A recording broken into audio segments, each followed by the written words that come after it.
trying to work out to pin the link.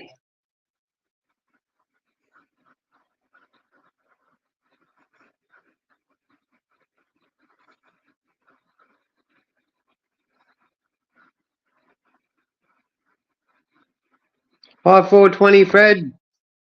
Just trying to work out to pin the link, mate.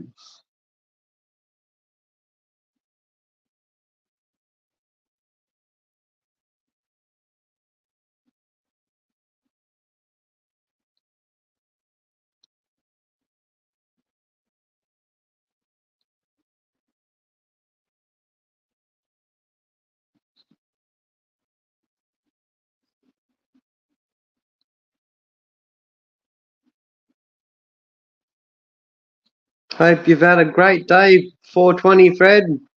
Good to see you, mate. Hope you've had a great day, 420.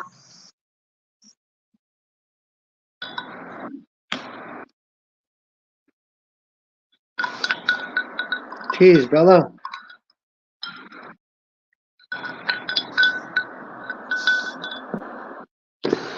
Hello. Hello.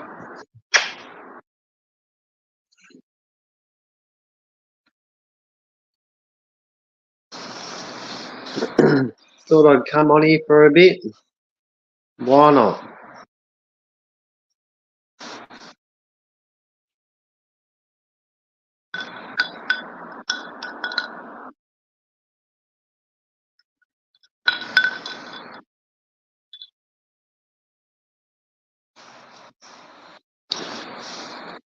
It was a pretty nice day in Australia today. Beautiful day, actually. Got pretty humid at one point. 420 said, give me a few. You're right, mate. You take as much time as you like, buddy.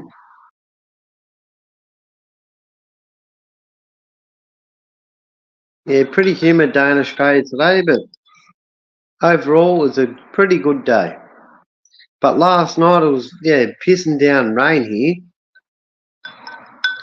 And yeah, if you were here last night, you'd be thinking, and looking at the sky, it's definitely going to be pissing down all like today. But yeah, surprisingly, woke up this morning and it was really sunny day, and we're like, wow, like compared to last night, we thought it was going to be rainy day all day today, but yeah, it wasn't.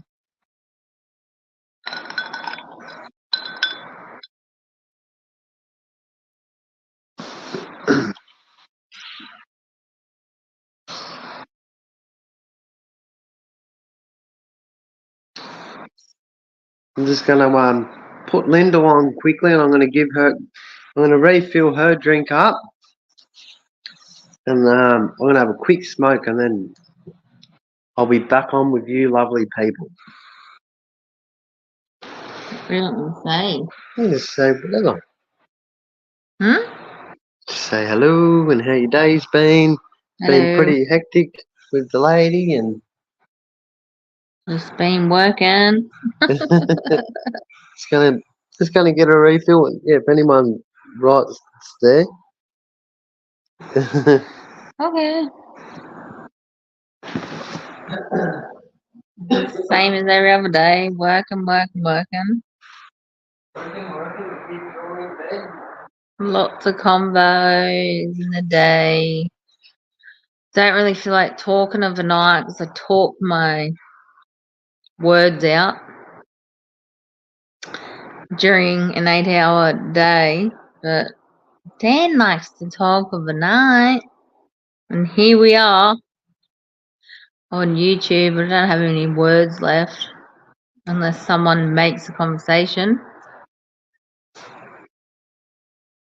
Someone else makes a conversation, I'll talk, but I don't like thinking about stuff because I've got to think about convos. If there's anything you'd like to ask Lyndal, type it in the chat, guys, and she'll answer. Talk. Yeah, she'll answer any questions you want to know about Lyndal or me or anything in general. Yeah, because I've got to make conversation for 8 hours straight. I have to make conversation. It's my job. Be nice to go, oh, someone's going to make a conversation with me. Like, yeah, okay. So much easier when you're the other side of the person making conversation. But anyway, I don't know. Random conversations. I can talk to you. I know I talked about, I don't know his fucking name, Kim Jong Young or some shit, the fucking stupid China president. I talked about weather and then conspiracies on weather. And then I talked about Alzheimer's with a client whose mother's coming in tomorrow with Alzheimer's and all the effects and all this, and can you do this, can you do that? And obviously I cater that. I've done the NDIS certificate, so I understand. That's why I get these type of clients. But what else did I talk about? Oh, I talked about gaming with children and how I don't know how it went from my kids don't play any games to now they're obsessed with Roblox. Don't know how that happened. And then another parent said, how did that happen for you? And I'm like, I don't know. And she goes, I don't know either. Like they didn't even know about it. And then next minute, there's game. I don't know. It's like a big conspiracy with children. What else did I talk about? Oh, I talked about how there's like 27,000 people on holiday at the entrance where the salon is. And there's never been so many boats in the water. And someone said, one of my clients said, yeah, and there's not much fish as it is. And all these buggers are trying to catch all the fish. Like that's like a bad sea thing. Then we started talking about sea creatures and all the rest of it. My brain goes from like hairdresser's life is hectic. I'm not joking, because you go from client to client to client, and your topic go from 1, 2, 3, 4, 7, 1, 5,000. Like it's just not normal. But 26 years later, I'm still doing it, so I must be kind of good at active listening. I feel I am very good at active listening. Otherwise, people wouldn't like me so much. But yeah, it's tough. But some things I'm interested in and I tune in. And then when it gets to a different level, I tune out and just agree. And then get them out. And then the next person comes in and they could have just lost their mother. And they're like, oh, I'm like, hey, going, oh, I'm upset I lost my. I'm like, oh, here's a tissue. I'm so sorry for your loss. Are you okay? You're looking after yourself. Like goes to care factor. Then next minute she goes. Then the next one comes in and is like, oh my God, you won't believe it. And I'm like, what? And she's like, my sister's husband just slept with my cousin. And you'd be like, what?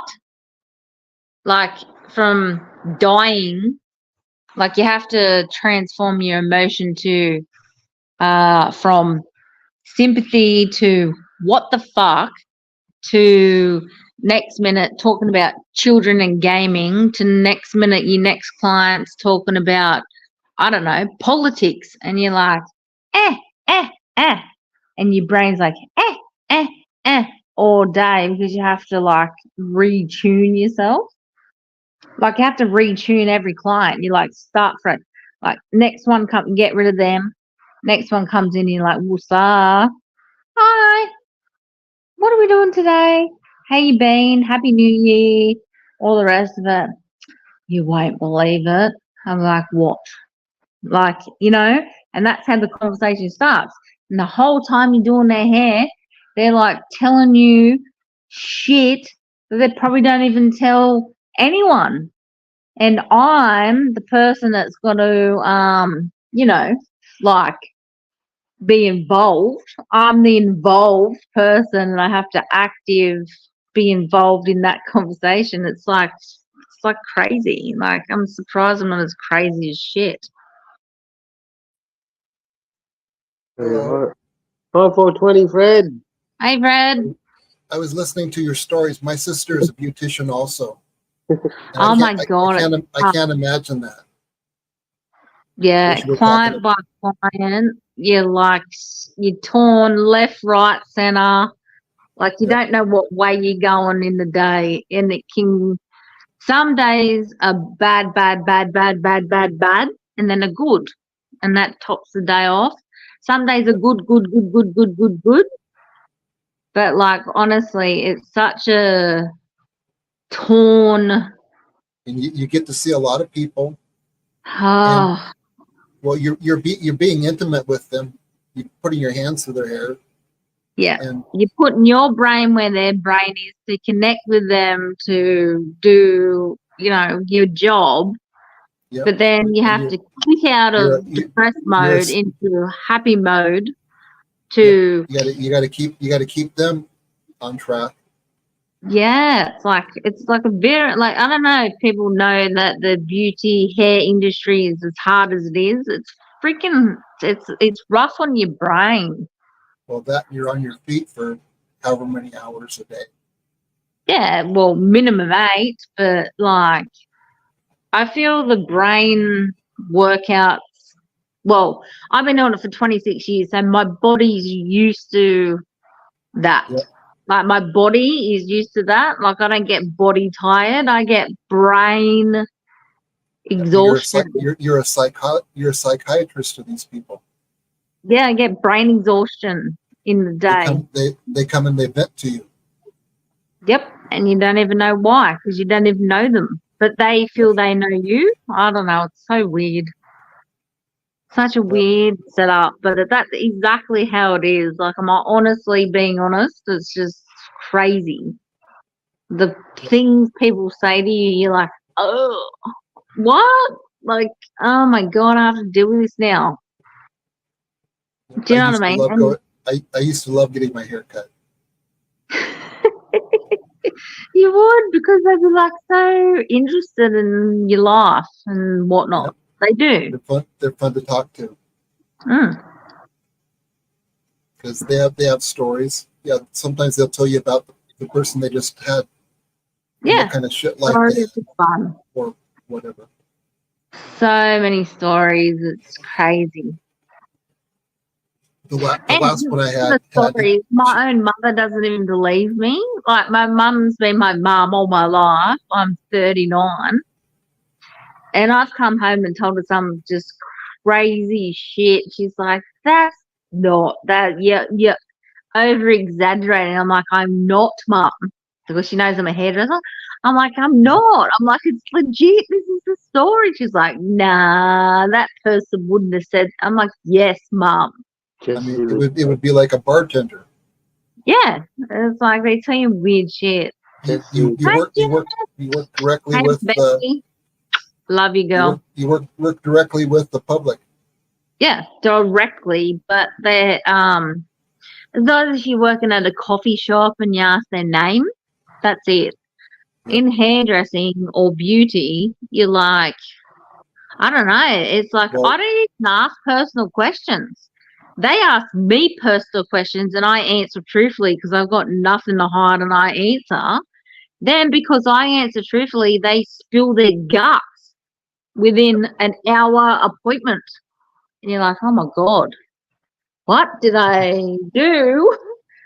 But then they come back to you, and then every 4 to 6 weeks, they're telling you this continuous story that goes on and on and on. And I don't remember people's names, but I remember their story and their hair. Yep. And then when I rebook them, I'm like, what's your last name again? Because I can't remember their first name, but 9 times out of 10, there's not many people with the same last name. And if there is someone with the same last name, I guess them and put them back in the computer. Hi, bad. 420, Fred. Hello, Dan. Hi, Dan and Glorious Fishing. Oh, Dancy. Hey, Dan. Dan said, sat in the BMW on my morning break, blazing a big fat joint. On your break? Snowed here last night. Yeah, cool, brother. Not much work there if you're blunting up. He's on his break. On his break with the blunt. Jesus Christ. That's what happens when you're morning. It's 9:46 p.m. here, Dan. But we're having a good old combo with Fred. Fred's cool. 46. Because he's pretty cool. But you would have heard stories from your beauty therapist family. Like, yeah, it's crazy. It's so crazy. It's just unbelievable. Yep. Like, you could, like, so for an example, I could be doing someone's hair for maybe a year. I reckon it's minimum a year. But if I've been doing them for 10 years, oh, shit. Sometimes I just walk in. I'm like, hey, doll, how you going? Mwah, mwah. They start crying. Instant just crying. And I'm like, oh, fuck, here we go. Like, fucking hell. I'm only your hairdresser, but, like, in my brain, I'm like, oh, fuck. What's happened? I'm like, okay. You know the story over the years. They don't even have to talk to me. They just burst out crying. I'm like, oh, fuck.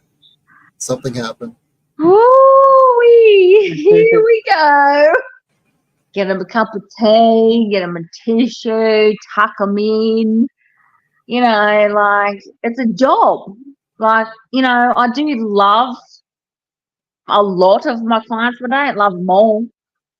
But, like, I still have to be, you know, they must feel connected to me, and I just do my job and be me, because I do give a shit about the human race and people. Like, you know, you can't just go, oh, she's crying, I'm just going to wait till she stops crying to do a hair. Like, I just can't do that. And then they're like, oh, my brother's dead and my mum had a car accident and now my niece has got cancer and, oh, shit. It's just like, what? The whole gambit. Yeah, it's like spews out of their mouth, but they cry, like, I don't know, but, like, would you do that if you went and, you know, got your taxes done? You wouldn't, would you? Or would you do that if you went to, you know, I don't know, Medicare?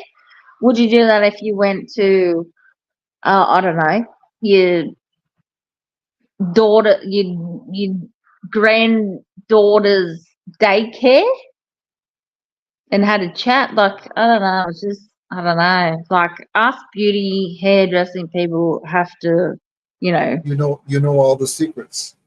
Yeah. Yeah, like, it's just, whoo, it's rough, but It's what they let loose when they come to the salon. they do. It's like, why though? Like, what? Yep. I don't know. But I did read a psychological book one time, and it said that hairdressers, beauty therapists, any sort of person that touches you in, not touches you dirty, but like touches in, like, with your personal space, Yep. people's brain automatic goes to trust. Yep. Because you're touching them. You're giving your head. Yeah. Like, and then they're like, human brains go, oh, I can trust this person because they're in my personal space. Yep. And I allow them to be in my personal space. Especially with you come at us with scissors and buzzers. Yeah. So, like, yeah, sharp implements. Yep. And chemicals. Yep. I always get nervous around my ears. Yeah, I do too. I've gotten my ears have gotten cut many times. Oh, no, really? Nah. There's a trick to that. It's how you hold your hand with your scissors. The hand that's not cutting, you actually fold your ear down. Like if you hold the ear, you can't cut it. There's a certain way to do it. Well, you've been doing it a long time. You know these tricks. Yeah. But they don't get taught these little fine-tuned things now. They don't. When I did it, it was like you had to be like OCD, like to remember all these fine-tuned little things. Now, to keep from cutting yourself too. Yeah, but well, that still happens. You get tired, you get buggered, and you just like talking away. Next minute, fuck, cut myself, and you're like, smiling. I'll be back in a minute because you know you've got about 30 seconds between cutting and bleeding your ass out. It doesn't bleed straight away because they're so sharp. You got about 30 seconds to walk to a Band-Aid before it starts to shoot out blood. Get out of their hair. Get out of there straight away. You're like, yeah, that hurt. I'll be back in a minute. Sorry, excuse me for a second. And you fucking off looking for a Band-Aid doll because legit, if you don't find a Band-Aid within that 30, 40 seconds, you're fucked. It just fucking pisses out. You're in trouble. Yep. You know it. It's like, learning thing. Yeah. You literally go, you know how much time you got between blonde hair and pink blood red hair cutting. You know how much. Like sometimes I know if it's not that bad, I can do 2 more sections of hair cutting and then go, excuse me for a minute, but I've cut myself 2 sections before the haircut and I can walk off, put a Band-Aid on and then finish it. Because you know the severity of the pain. Yep. How bad that's going to bleed, and sometimes you can almost half finish a haircut before it starts bleeding, and I push it. No, I can do this whole section before I walk off, and I do it. Yeah, perfect. Give me 1 second, off I pop, but I've cut myself like 30 seconds ago, and I'm like, it's not going to bleed yet. You can feel it. It's so weird, I don't know, but that's 26 years of hairdressing. I don't know. You can just tell. There's no replacing experience. Yeah, it's weird. You can't teach experience either. But you probably learned a lot from the older ladies you worked with. Yes. Yeah. And now I'm the older lady. Yep.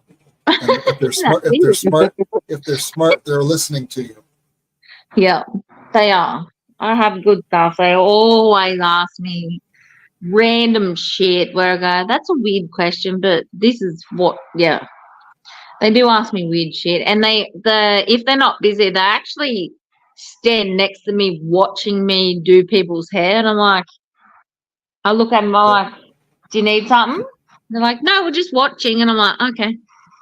I'm like, you know how people just, you get this thing, and you're like, are you all right? Like, what do you want? my manager, I would do that to her, but I would stand behind her and I would rub her shoulders while she was working and talk to her. Oh God, that would freak me out. I'm like, are you all right? Like, don't fucking, like, what the fuck? I'd be tripping out. No, she liked it because her shoulders were tight from working all day. I was in a dental lab and we had a lathe, and your arms were pushing against stuff all day, and her whole neck and shoulders were tight. So I would stand there and rub her shoulders and her neck, and she'd explain to me what she was doing, and I learned how to do that to the point where I was able to open my own business eventually. Yeah, to watch. Yeah, that's cool. Yeah, just a way of learning. Yeah, my apprentice does that a lot, which I do appreciate her, but it like that's okay when the apprentice is hovering. Do you know what I mean? But when seniors come behind me, I go, do you want something? Like, what do you want? Like, it makes me like, because in my brain, I'm not the old one, but I am. Yep. Like, I'm 26 years. My next senior is 14 years, and then my next senior is 10 years, and then my junior is coming up 2 years. So, like, I think that they know what I know, but they obviously don't. Nope. But they may have done it once and got lucky. Yeah, I don't know. It's just weird though, like because you have to cross that path where I'm actually an old hairdresser now. An old duck. I'm an old duck in hairdressing world, yes. That's okay. It's weird. When you turn 50, you'll get respect from everybody. Yeah. Well, That's just what happens. no, I'm nearly at 40, but I started when I was 16. Yep. And I haven't done anything else but hairdressing, so I don't know anything else. Like do you know what though? I feel the hairdressing has made me extremely life smart to the max. Yeah. Because you can imagine, since I was 16 to 39, how many people I have spoken to about life situations, and I've actually taken bits, not everything, bits. They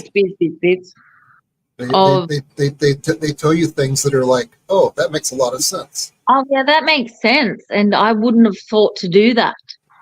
Yep. Or people go through legal battles or whatever, and they're like, this is what happens and this is what happens. You're like, what? Really? Like, I wouldn't know. Like, do you know what I mean? Then, or, just random weird shit, hey, that you don't think about until you think about it, until you're at that kind of age or something happens to you. So weird. Yep. The people I enjoy talking to the most are older. I like talking to older people. Yeah, because they have more to offer you.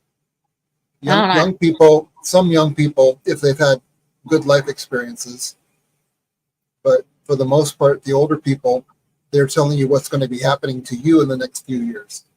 Mm. I just spoke to one of my friends that's older today. He's a grower like me, and so he gives me ideas on what to do next and how to do things because he's done it before. That's cool. Yeah, that's cool. And I'll tell you what, my favorite client, how's this, right? My favorite client out of my whole entire salon is my 97-year-old Jean.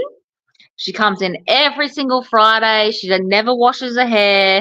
She comes in every Friday for a shampoo and set, old school, set, rollers under the dryer, set.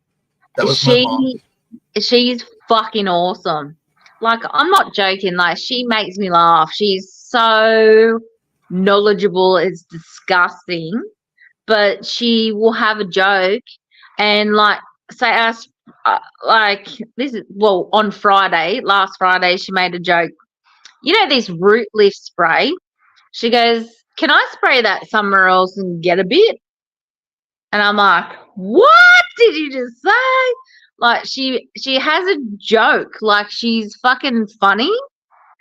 Like, and she's not scared to say, sexual things or racist things or like things that not real bad, but she says it in a way that just cracks me the fuck up, eh? Yep. And she's 97. So what are you going to do if you don't agree? Exactly. And she knows it. 97. And she's still driving and she's still fucking getting her hair done once a week and she's fucking hilarious. She's like my favorite client ever. She's crazy. Like, I love her. Like, she's just so... How can you be this cool when you're 97?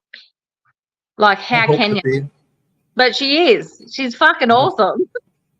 I've got 35 years, or a little bit more.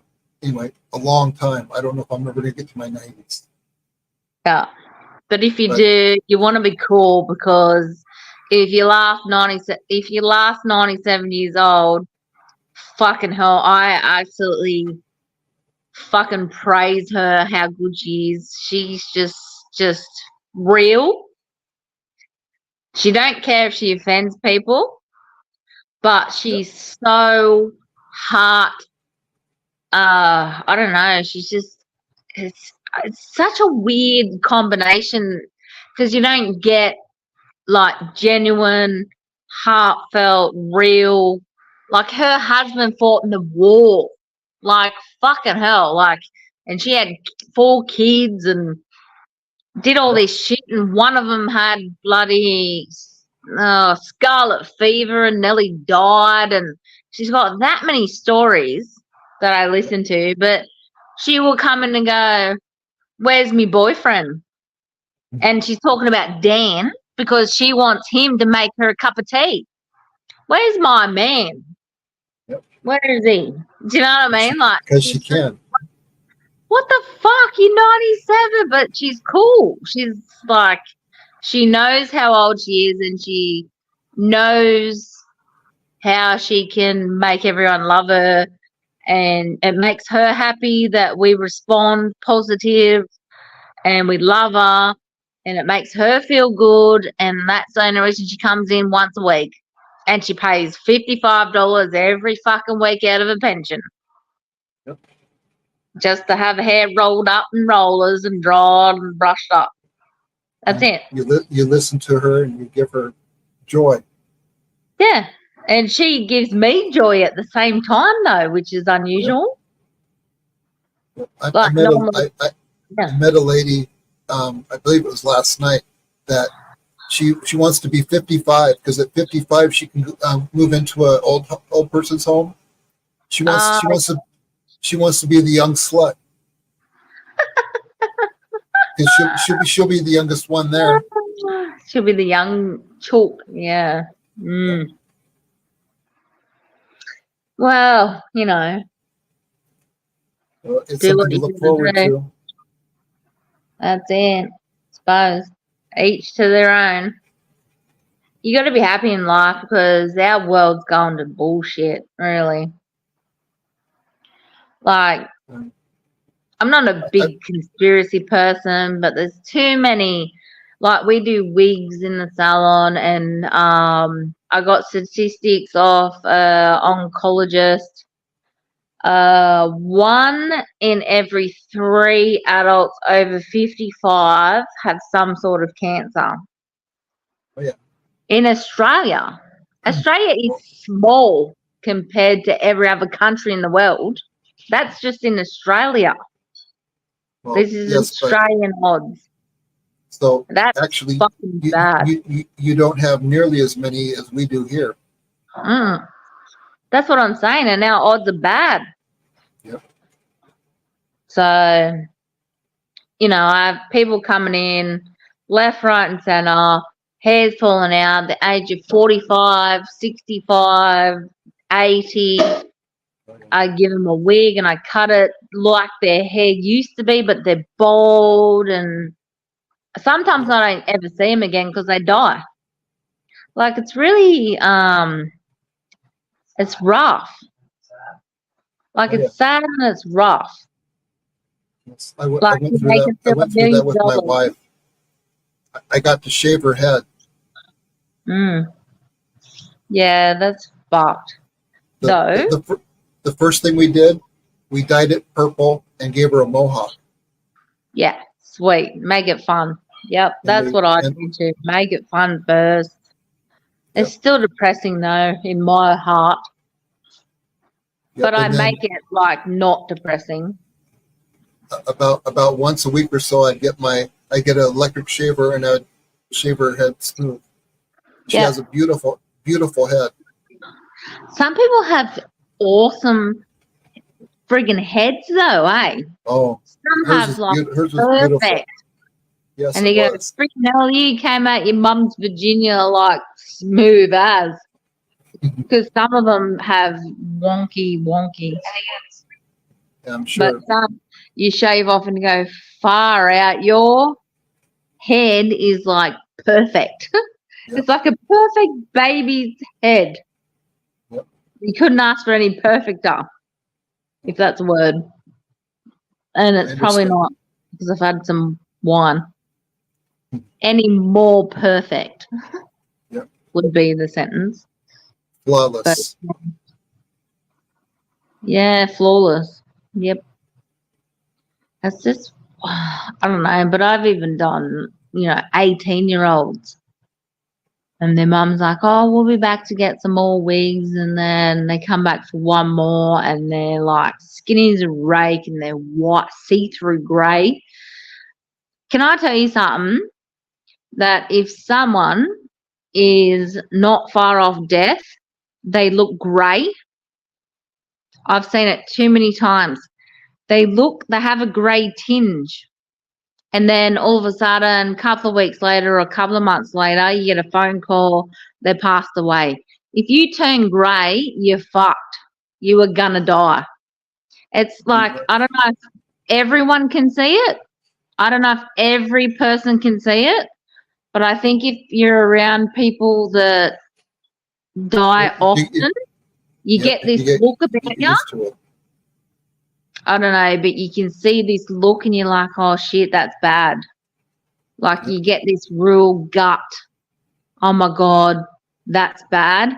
And it's like something to do with like a grey tinge to your whole aura. Like, I don't know if it's your whole, I don't know, but it's just very grey. And every single time that person has died, and I know now, if I ever see that with anyone, I'm going to go, oh my God. Like I know for a fact. So like, maybe you can see their auras.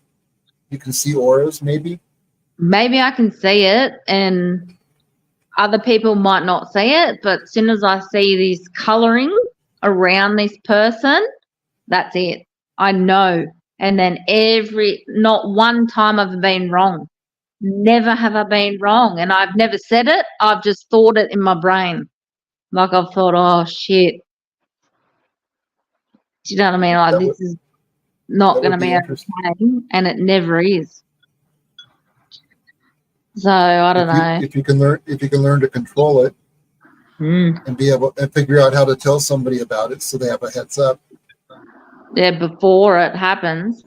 Yep. But I can't explain that though. I can just see a certain look and the colour, and it's not good. And I seen it about my own pop and my own uncle. My pop was 15 years ago, seen that. My uncle was, how old uncle died? 4 years ago? I think it was 60, or 5 years ago. 68. Yep, same aura. And then ever since then, I've seen the same thing on clients, and I'm like, oh, fuck. I don't say it. I just, in my brain, go, I've seen this before. And you think it. I think it, and I've seen it. And then next minute, they're never to be seen again, or I get a phone call, go, oh, I'll just let you know. And I go, fuck, I knew that. And it's so bad. Like, makes me feel terrible because, like, I don't know if they can see it. Like, I feel that they can see it, but I don't know if they actually can. Maybe they don't see it, but I definitely see it. I don't know. Hard to explain. It's probably because it's an aura. And you can't explain it because other people don't see it, so they don't know what you're looking at. Some people can, I'm sure. Other people can. Yeah. Pretty rough when you write, though. You don't want to be right. You go, nah, I'm just a hairdresser. I'm just a mum of 6 kids. I don't know. Like, that's what I tell myself every time. I'm going, fuck. We don't ask for that shit. We don't have a choice is what our powers are. Everybody has different things that they're good at. Yeah. I don't want to be good at that, though.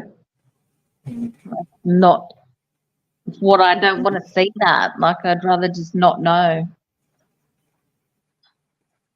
Honestly, I would, because I know every single time that's it. Yeah, Fred's from America. And if I ever see that around any of my children, I'm gonna fucking skits out at every single doctor. Poor Freddie's in a wheelchair. Like a, Yeah, I can stay out of the hospitals. Stay out of the hospitals because they think I'm fucking crazy. I know. I don't like hospitals. Well, yeah, especially if you see dead people walking. I had a near-death experience. How many? It was COVID year, so it was 2020, wasn't it? Yeah.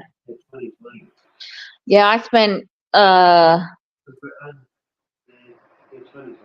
yeah, I literally nearly died in 2020 with COVID. Was fucked. And I was managing. This is why I bought my own salon, because I know what comes into my salon and all the rest of it.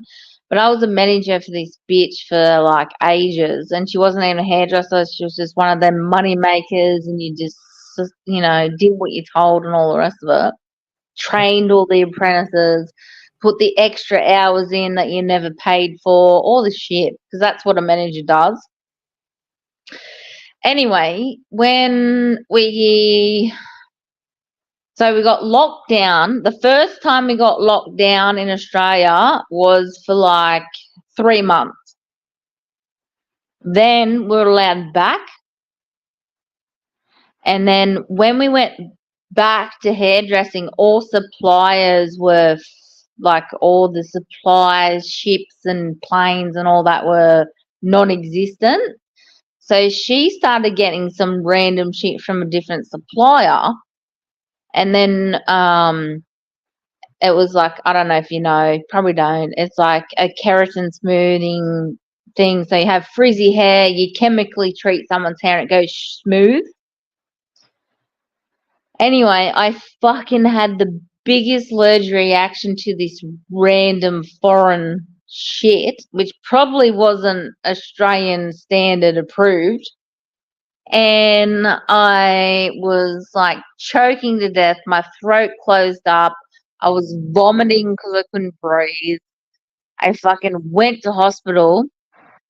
They pumped me full of this those needles where they give you like anaphylactic. That didn't work.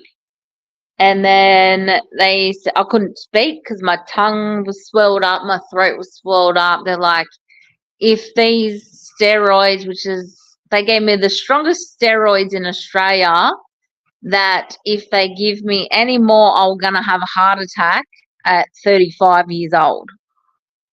If this doesn't work, you're going to get a tracheotomy, a hole through your throat. Yep. And they said it to me. I couldn't confirm or deny whether I allow that because I couldn't speak. I was dying. And then next minute it wasn't working. They marked out, all these surgeons come in, they marked out my throat. They had the shit going. The nurse said, please just give it 10 more minutes. And then next minute, my blood pressure started to come up. I was breathing through my nose. So my oxygen levels were like almost dead. Like I could have died. But because I was breathing the oxygen that they had shoved up my nose, I was breathing and all the rest of it. And I was just, give us some time. Because I would have had a fucking hole through my throat for the rest of my life. Well, they could sew it back up. Yes, if I recovered. But apparently with this, it was it wasn't even anaphylactic. It was called something else. If I had that tube in there, apparently that this toxin or whatever was still, it burnt all my inside of my throat. So it would have burnt the outside of that, and then my skin on the outside would have started burning. So I probably would have been worse off if they brought the inflammatory or whatever to the outside as well, because my whole fucking skin would have just started fucking out. It was all internal, but it could have spread because I was breathing through a tube and all that. It was the fucking weirdest, like, fuck. It was so weird. And I spent Christmas, Boxing Day, and a week, missed out on like all my 6 kids. Like, Dan had to film shit, and because it was COVID, I was in the fucking hospital by myself. I was in a glass room. Dan tried to see me because I'm like, I can't cope. Like, I was texting. I'm like, I can't cope. What the fuck? I'm misusing my children. All that. He rocked up the hospital and was banging on the glass door. She doesn't have COVID. Let me in. But because it was a throat issue, they wouldn't let. I could not even give anyone a hug in 9 days. I was in hospital. I couldn't even give my parents, Dan, my kid. I couldn't even give someone a hug. That's how cruel they were back then in COVID. And then that's why I'm so pissed off about all these elderly people dying on their own. They weren't allowed family. They're fucking dying. Let their family in. Nah, they wouldn't.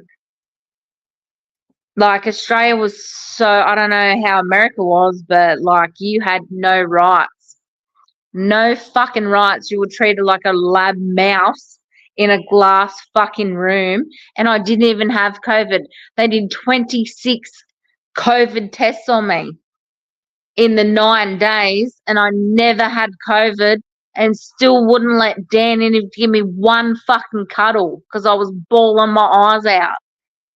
Not one cuddle. Like, that is like the most bullshit shit on the face of the planet. And if anything ever like that happens again, I hope majority turn around to the government and go, fuck you. I'll take precautions, but you ain't keeping me from my fucking family ever again, you putrid, rotten assholes. Honestly. Mm-hmm. That's terrible. Like, it's like you want to die because you can't even get a hug when you think you're dying. You think you're dying and all you want to do is get a hug off your family, let alone people who did actually die. They would want someone to hold their hand or talk to them or, have, something. Oh, these poor buggers. That's what made me like ropeable, because I was in the hospital the same time as these poor buggers dying and they weren't allowed anyone. I wouldn't want to die on my own, would you? Would you want someone there with you? I friggin' would.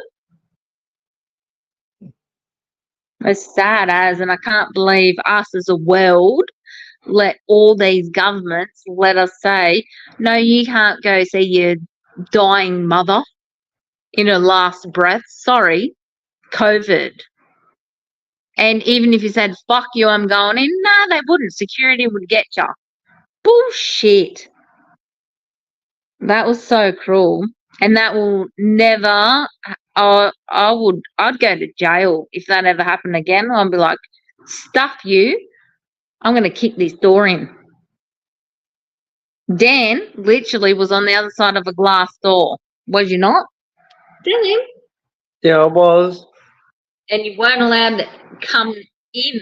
And I didn't have COVID. Yeah, I wasn't allowed in. And yeah, the only thing that gave me a bit of hope and it made me feel a bit better was I told Lyndal goodbye through the door, right? And I ended up leaving the hospital. And then where I parked the car beside the hospital, I was walking down to the car and I got a message from Lyndal saying, because there was this lady walking in front of me, and she goes, is that you walking along the pathway? And is there a lady in front of you with a red shirt? And I said, actually, yeah, there is. She goes, all right, well, if you stop where you are now, if you look up at the hospital building, she goes, because it was like at dark time at that time, she said, look up the top of the hospital, like in a high-rise building, you'll see, I'll put my flashlight on and see if you can see a flashlight going, like from my phone. Then I looked up at the hospital, and I think it was like the 3rd floor from the top of the building. And it was like heaps far away. And I'm like, actually, I can see her. So I sat on my phone outside the hospital, like talking to her, do you know what I mean? Yeah, it was pretty sad, but yeah, I drove it took me over an hour just to get to the hospital and hoping that I could see her. And they let me in the hospital. They give me like a COVID test and I was all fine. But then when I went in the hospital, she was in a ward where no one had COVID. But because she had a throat, her throat was all like puffed out. They didn't want to risk letting her out of this room and then she get COVID. Yep. And yeah, at the time I couldn't understand why they just wouldn't let me in. And they said it's pretty much for her safety and yeah. I was bullying me on that. It was sad. It was hard times for these people. They're just But yeah, they've never gone through this before. It definitely would have been I think that's when they first started going through COVID. And yeah, it definitely was hard on them for sure. But what pretty much broke my heart was looking through the glass window and seeing Lyndal crying, and she just wanted to give me a hug. And I so wanted to give her a hug, but I couldn't at all. Do you know what I mean? It sort of, broke me heart in a sense. And they're like, oh, I wasn't even there for like 3 minutes, and they're like, you got to leave. And I didn't want to leave, but yeah, I had to. They know what would happen next. If they allowed you to hug her, then there's no way they'd get you out of there. Yeah, no, probably not. Lovely Dan, lovely Dan. Oh, James. How you going, mate? I'm doing pretty good. You know Fred. Oh yeah. No, I never seen Fred before. Never seen him. Fred's a good bloke. Yeah, he's the guy that's all drunk on giggle juice. Giggle juice. And not giggle juice. For you, James, I'll take a shot. If you'll take a shot with me. I got no liquor, but I got beer, Logan. I got some beer. I'd take a shot with you, mate, but I'm drinking Lyndal's water. I prefer my beer. So, I'm a beer guy. So, hi, James. Oh, James, buddy. Oi. Going all right? Got a beanie on. The better half shows up there, Dan. It's about time. The better half shows up. Isn't it a pleasure? Not got a beanie. Is it cold? She's a wee bit chilly outside. He lives in Alaska. I'm in Canada. Not Alaska. I'm a Canadian. Well, isn't Canada Alaska? No, Daniel. I'm a Canucker, Canada. Well, isn't Alaska a part of Canada? No. No? Oh. They could be. They're pretty close together. Alaska and Canada. They're pretty close. Oh. Well, I don't know, mate, being honest. I'm Canadian. I haven't left Australia in my life. Dan refuses to get on a plane. There he goes. Here he goes. Go, James. There you go. Canadian. Yep. Sorry, James. I thought Alaska, was a part of Canada. Land of the fucking cold. Yeah, definitely. You don't have to worry about Dan. He will never get on a plane. He won't even get on a domestic flight to go see his mother. Nice on this motherfucking plane there, Dad. Nah, he won't. So I've been to Japan, America, Fiji. I've flown. This one's for you, James. What's that? What's that, man? What's Giggle that? juice. Looks lovely. Oh, nice. That's my giggle juice. Oh, that was a shot glass? Was that a shot glass? Fred, Yeah, Fred. Good job, mate. I need some of that giggle juice when I go to work, I think. Or you reckon that'd be kind of weird? Laughing at people. No, well, that looks like an energy drink. It'd probably pass as an energy drink. Maybe like a pass out drink. More like a It's a I don't give a shit drink. Okay. And I don't have anything to do. That's a good drink. Go, Fred. It's medicine, is what it is. Medicine, yeah. That's a good one. Mm-hmm. It is. Oh, there is Make it. benefits out of cannabis. You get benefits out of cannabis. Well, I didn't want to take antidepressants. And so We have something in common, Fred. I should be on antidepressants, but I drink. Oh shit! Talking about 12 man earlier. no, that is infused. Yo, It's not just alcohol. It's infused with 12 weed. man, was it true you were in the hospital, man? People were saying you were in the stuff, hospital. That stuff gets you high. Does it? Yeah. Oh yeah. I can't do high and I can't do drugs. I can do wine. And that's it. Okay. Can I tell you one time that I smoked pot and we ordered pizza and I couldn't open the door? Like literally, if I smoke cannabis, I lose extremities. Like, you know, hairdressing, how all you do is use your hands and your legs and your mouth. I couldn't use any of them. I go numb in those categories and I couldn't open a fucking door. I can't open a door or a fridge. I can't do anything. Like, I'm disabled. Is that weird to you that I'm fucking disabled? And I spoke fucking one joint and I'm disabled. Well, hanging with Dan for a while, it might turn you disabled. Hang with fucking weird, I know. Maybe only smoke half a joint. Hanging with Dan too long, she became disabled.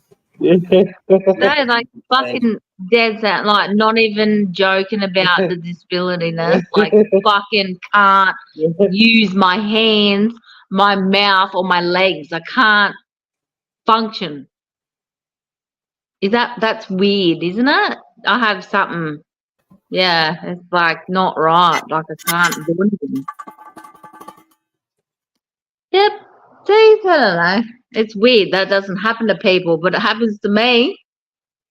It's fucked out. Like, I wish I could smoke marijuana, but I can't because I'm fucking disabled. Oh, I'm just gonna have one more smoke. Ben's like, yeah, we should do that and this and that and give up nicotine. And I'm like, oh yeah, and who's gonna cut the fucking hair? Because I certainly can't use no fucking scissors. Like, I'm literally disabled. Like, it just does something to my brain where I go, bleh, and I'm like, I do have undiagnosed OCD though.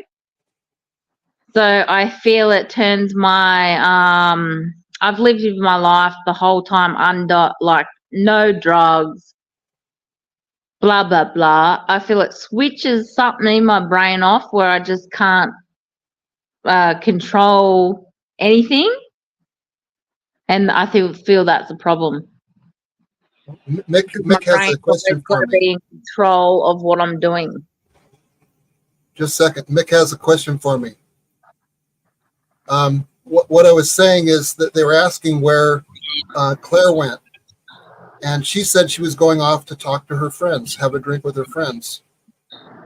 That was all. Who's Claire? Is that Claire? annoying Claire? Yes. Is that Claire that I know? Yes. Ugh. She's... Look, I'm not a fan of her. Okay. But I feel that she has underlying problems. Oh yeah. Bad. But like, I'm not, I don't know. Okay, I don't know. That's what I heard. I know, but I know for a fact she's hit on Dan a few times, which I don't like that because she knows he's married.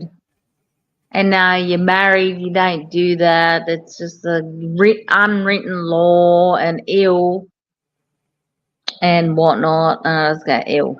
No. So anyway, Mick, I'm sorry I got involved in that. I really didn't mean to. That's what I heard. I feel she'd be a better person if she wasn't disrespectful to people's relationships.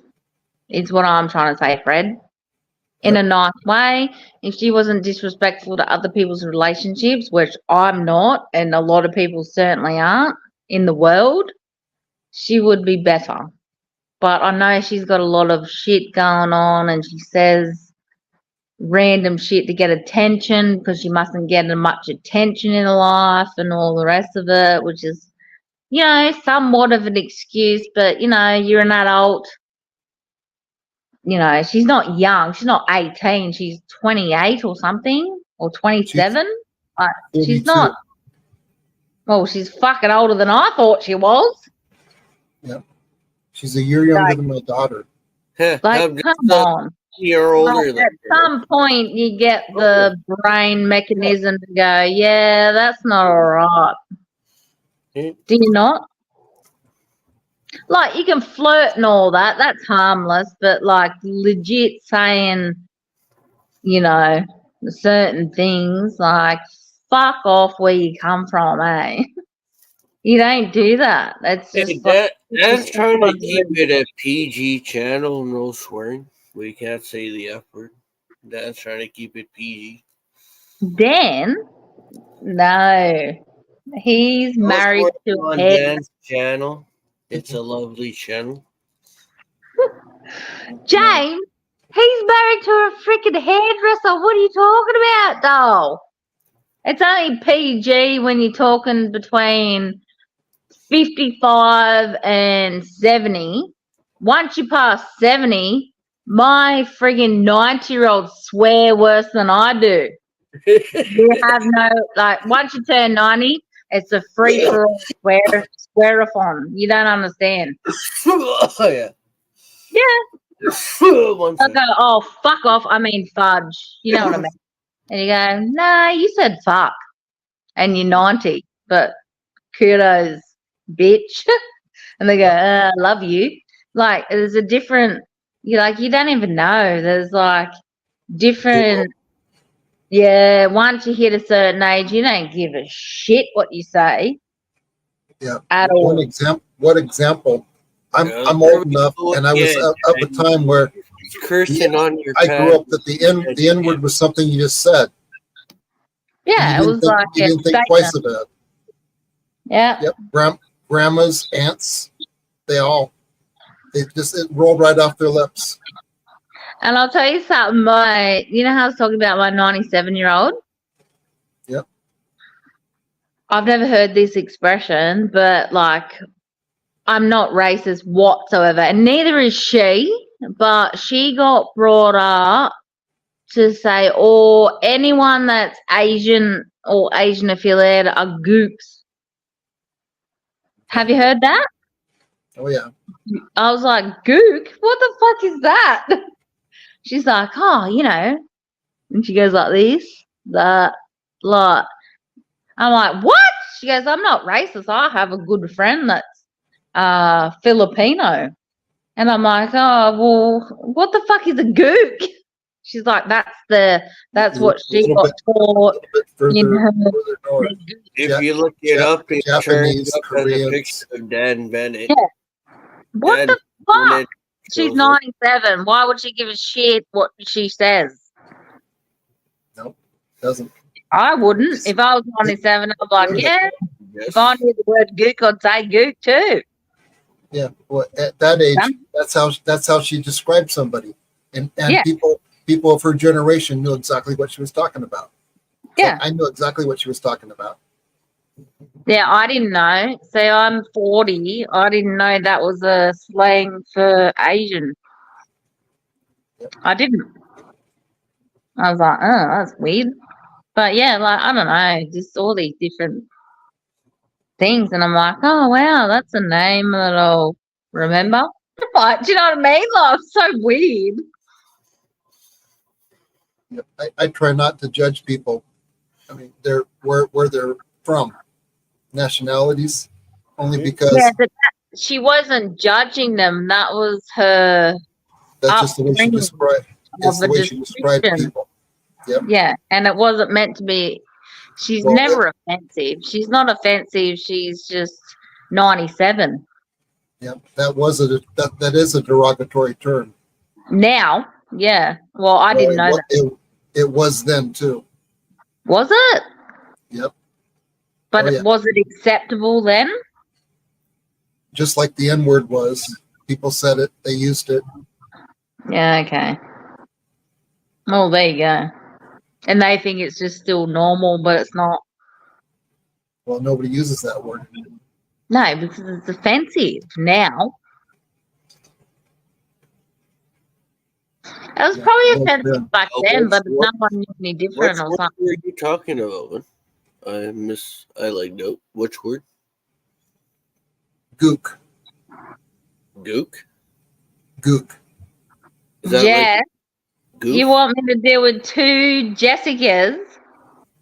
Is gook like a goof? No, Like a it's Asian, like Japanese, Korean, Oh, I Taiwanese, don't that know. area. Yeah, and it just What- means what's a gook? whole of Asian. What's a gook? Yeah. Just because they're all different, every one of them. What's a gook? What's a gook? What's a gook? It's just another way of saying Asian, basically. Oh, okay. I just call them Asian. That's what we Well, use yeah. here. Yeah, but Yeah, now. back in the day, they called them gooks. That was back when they were fighting them. Oh, Like I didn't Yeah. know. War, all I the different wars they went I on over just there. learned something new today. Yeah, it's so weird. We just usually call them Asians up here in Canada. We call them Asians. Well, That's what we call them here anyway. we had all the veterans that came back who were missing limbs, and they had been over there during all of the Asian wars. But do you know the funny thing? My pop, he died young because he was underground and they didn't have masks and shit. And he died from black lung something or other because he was in the Vietnamese War. And my pop told my nan that he killed a lot of people. I heard stories. Yeah, he killed a lot of people, but he refused to talk about it. But he had medals. So many medals. And then my pop died. He was on oxygen in a wheelchair. And I don't know, apparently these conditions where they're in the bunkers and all the rest of it, killing people and putting bombs wherever, they got all these chemicals in their lungs and he died from that. My nan's on a Veteran Affairs pension because of it. Like, she's 96 now. Like, my nan's fucking old, right? But, like, my pop, if he didn't go to war, he wouldn't be dead. Like, because he was doing these, and he wouldn't even speak about the bad things he did.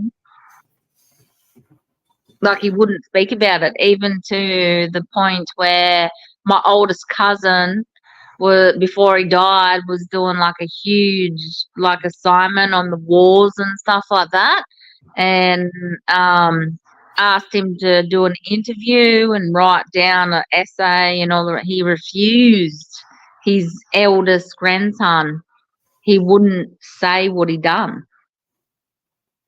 He took it to the grave, and my nan, his wife, still don't even know, but he's like, I killed people, and I'm not gonna tell you how or what or when. Like, he's just fully was fucked from it. And if he didn't die from that lung thing, he would have died from insanity. Yeah. Because he was a good person and he's not harmful, but that's how they made people back then. They made them do things that you wouldn't do. And you weren't trained. That was when you got called up and said, you are in perfect age, you go to war, motherfucker. Like, you had no choice. You had to just do it. And he was like a farmer. Like, my pop was a farmer. Chickens and geese and fucking poultry farmer. Yeah. My father wanted to go, but he had a bad heart. They wouldn't let him. Yeah, but Americans are more wanting to go to war. Australia, we don't want to do that shit. We want to relax, brother. Like, Americans have been, like, years been around longer than us. Like, you've been brought up, like, defend, fight, arms. What's your bloody commandment? All men shall be armed or some shit. What is it? Shall have arms. Oh, that's the Second Amendment. You I have don't the know. right to, you have the right to bear arms. Bear arms. We don't do that shit. We're like, we don't want that shit. Do you know how hard it is to get a gun license in Australia? Too fucking hard. Too hard. People go, nah. Like, it's not a thing that we look to do. But when the world makes you go to war and you're a farmer and you've never held a gun in your life and then you've killed all these people, that's more fucked up in your brain than someone who's been brought up to bear arms and fight for this and all that, because you don't do that in Australia. It's to fight some other bastard's war. He came back and he lived. You know why? He had somebody to come back to. Yeah, good on him. Yep. And then he helped raise a family, obviously. You're here. Yeah. He died not long after, though. But he did. I loved my pop, but I didn't get much time with him because I was probably when he died, I was probably like 9. Like, old enough to understand that he died, but not old enough to understand why he died. But my nan was still alive. My nan's still fucking alive now. She's 96. Trooping bitch. Like, she's hectic. She's like mad. No, but these are she's grandparents. Never met a bloke committed to my pop all them many years. She's never remarried, never sought any other man ever. These are grandparents, correct? Yeah, my nan, yeah, and my pop, yep. Okay. I think my pop. I didn't want to assume. But you know what? My nan at 96 has 21 grandchildren and 27 great-grandchildren. Yep. How cool's that? But she got to see them. Pop didn't. Yep.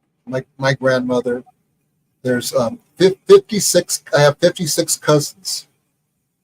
Shit. So there's that, and then second cousins. The last time we counted was about 200. Oh my goodness! Yeah, that's crazy. And she was still alive at the time. How cool is that for her to see that, Bob? We had to rent a small a building to help put us all in. That's cool. Yep. I feel myself lucky if I see my children's children be, even teenagers. I won't say great-grandchildren. I know that. Like, because I had kids old. Like, my first was at 30 and my last was at 36. Like, I've got bad chances of seeing great-grandchildren. But my nan at 96 has 27 great-grandchildren and she's got to meet every single one of them. I don't think that's going to be me. But you never know. I don't know. But, like, that's cool.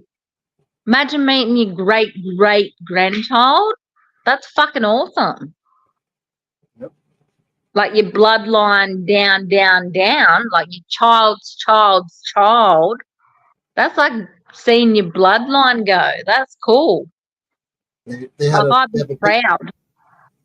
a picture of my wife and my daughter and her mother and her grandmother. So Yeah. it's great grandmother, grandma, my wife, and my daughter. Yeah, that's mad. If you can get that is sick.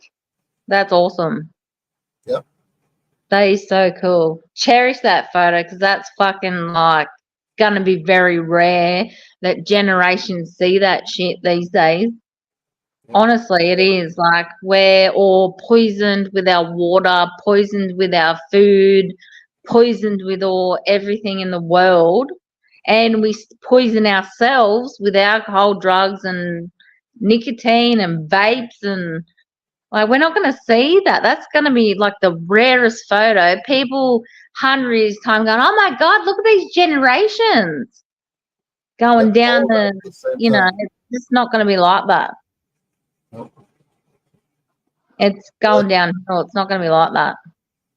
That's just like my wife and I have been together for 35 years. Yeah, that's cool. And that doesn't happen anymore. No. It takes a long time to do that. Yeah. Yeah. Well, without anything happening, because I was married before Dan, and I was with my husband for 10 years, but he passed away unexpectedly when our sons were 2 years old and 7 months old. But that wasn't due to divorce or breakup or anything like that. He fucking died. Yep.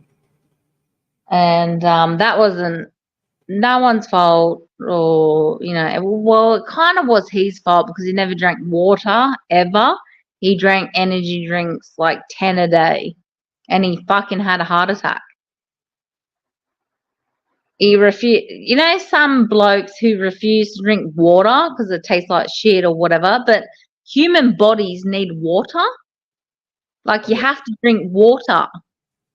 He never drank water for as long as he lived, ever. I have to drink all kinds of water now. It was just a shit go. Like, shit go. He was only 30. Who dies at 30 from a heart attack just because you don't fucking drink water ever? But you do. There's only so long your body can survive without water. And in caffeine drinks, there's minimal H2O. Minimal. Like, there's other things.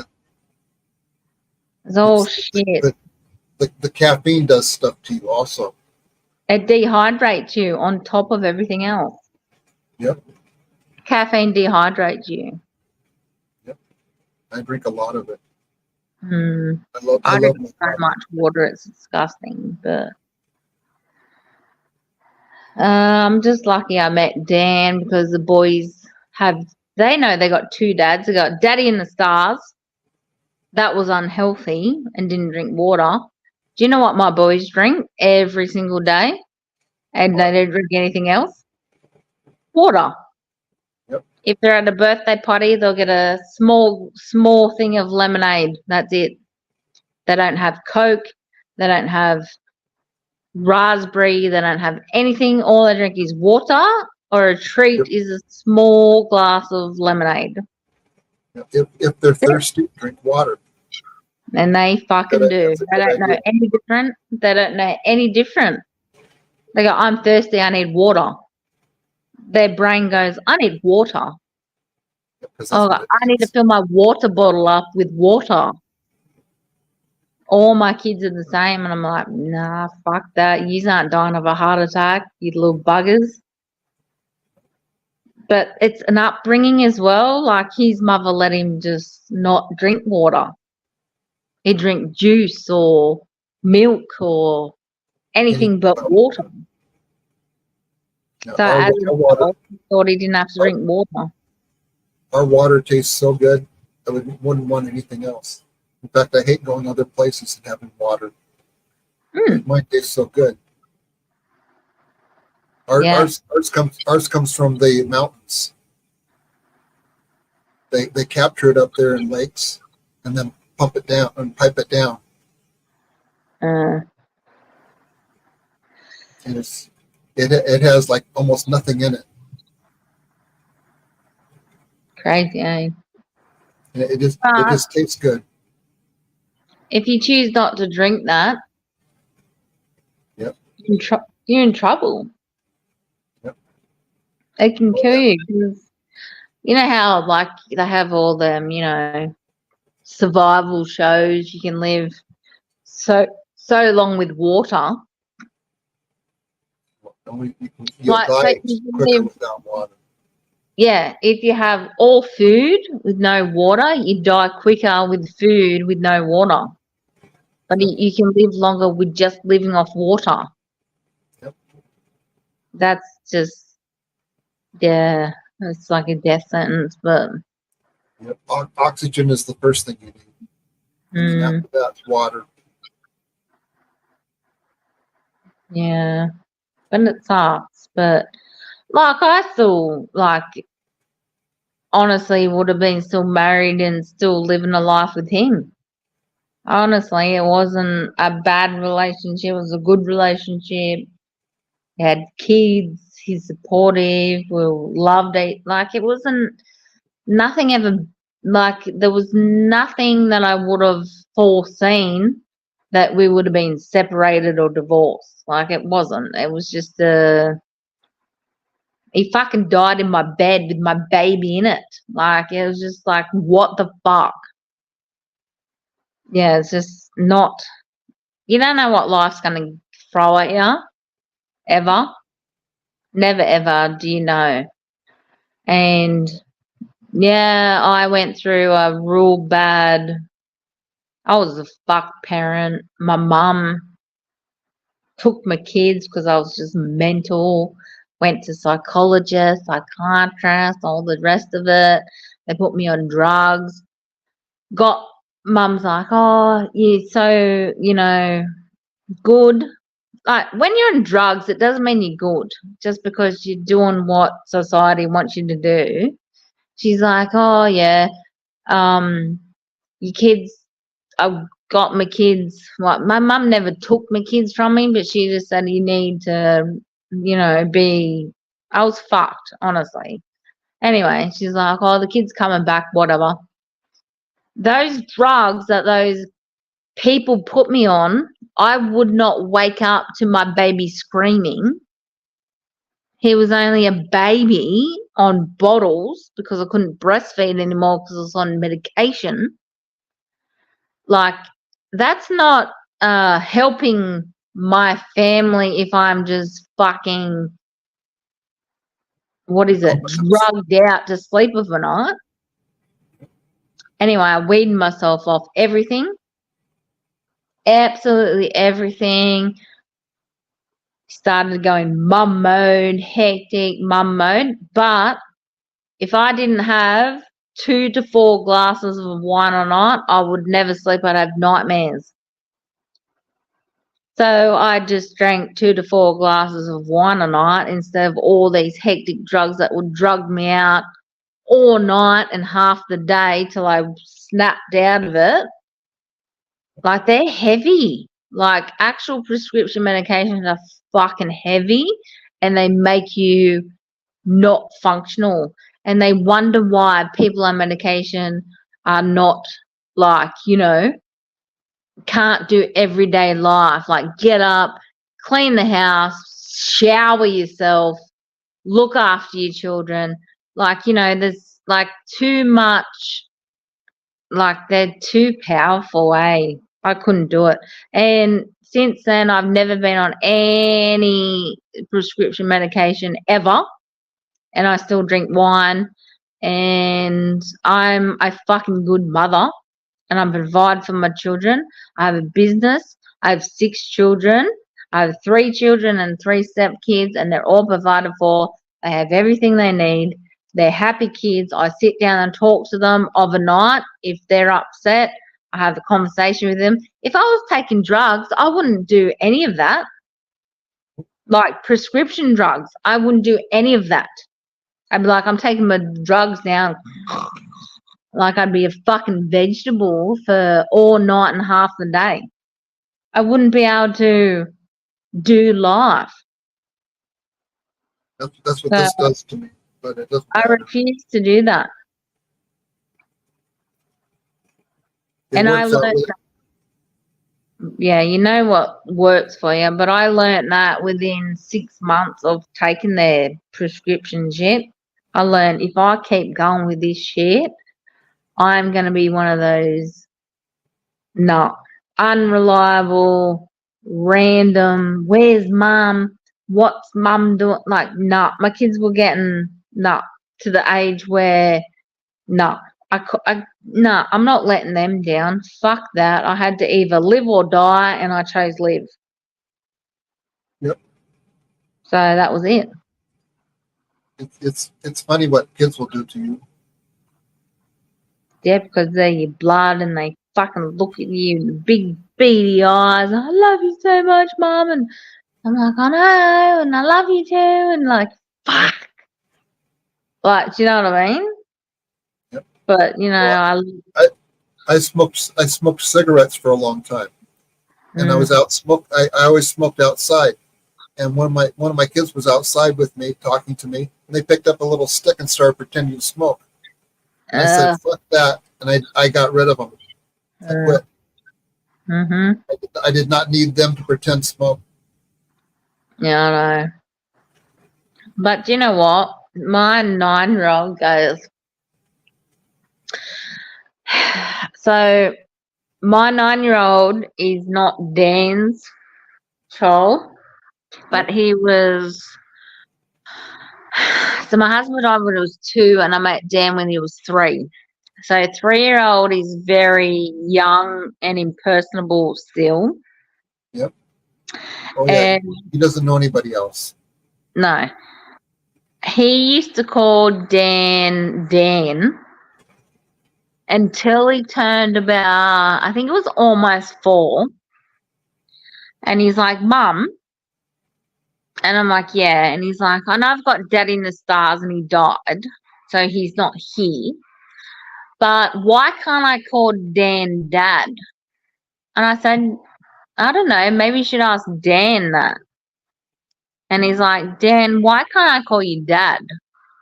Because, you know, you do everything here and you like my friend's dad, like they call them Dad. You know what Dan turned around? He said, you can call me anything you like on the face of the earth, Braith. Whatever you want to call me, you just call me and I will answer. And he goes, okay, I'm going to call you Dad from now on. He goes, no worries. Love you, son. That was it. And ever since then, and the little one, he was too young, so he copied off him, Dad, Dad, Dad, Dad, Dad. Yep. It's all Dad. And then we had a baby. Dan and I had a baby together. Obviously, that's Dad. Yep. And now it's just Dad, but the boys know they've got a daddy in the stars as well. And I'm like, well, how lucky are you to have 2 dads looking over you? And like, yeah, we're pretty lucky. And that's it. That's all the conversation is. They see photos. They don't remember. They don't remember. They were too young. Yeah, 2 years. They just don't remember. I just barely remember my father. I was very young when he died. He had a heart attack. Yeah, it's hard to remember when you're that little, I feel. And it's not their fault that they don't remember. It's because they're not even ready to remember. They're learning to, crawl and walk and bloody talk, and too much going on. Yep, and you don't know that you need to remember this person because you don't know that they're not going to be there next day. Yeah. But yeah, I don't know. Life's a bit, and you just got to roll with it. I feel you can be bitter and feel sorry for yourself and go on all these bloody stupid doctor medication things, but I'm doing all right. I'm not bloody. I mean, I went to a lot of counselling and shit, but I'm not going to keep taking their stupid drugs when I can't function as a mother. Fuck no. There's coping skills. Yep. That's what the counselor teaches you is coping skills. Yeah. My wife is a take them drugs. Take these drugs. Oh yeah. I'm not taking no drugs. Fuck yeah. That's what my wife does. She works with people with problems, mental problems, but the real ones, the ones that they have to have drugs just so that they can not kill themselves or somebody else. Yeah, rough. Yeah.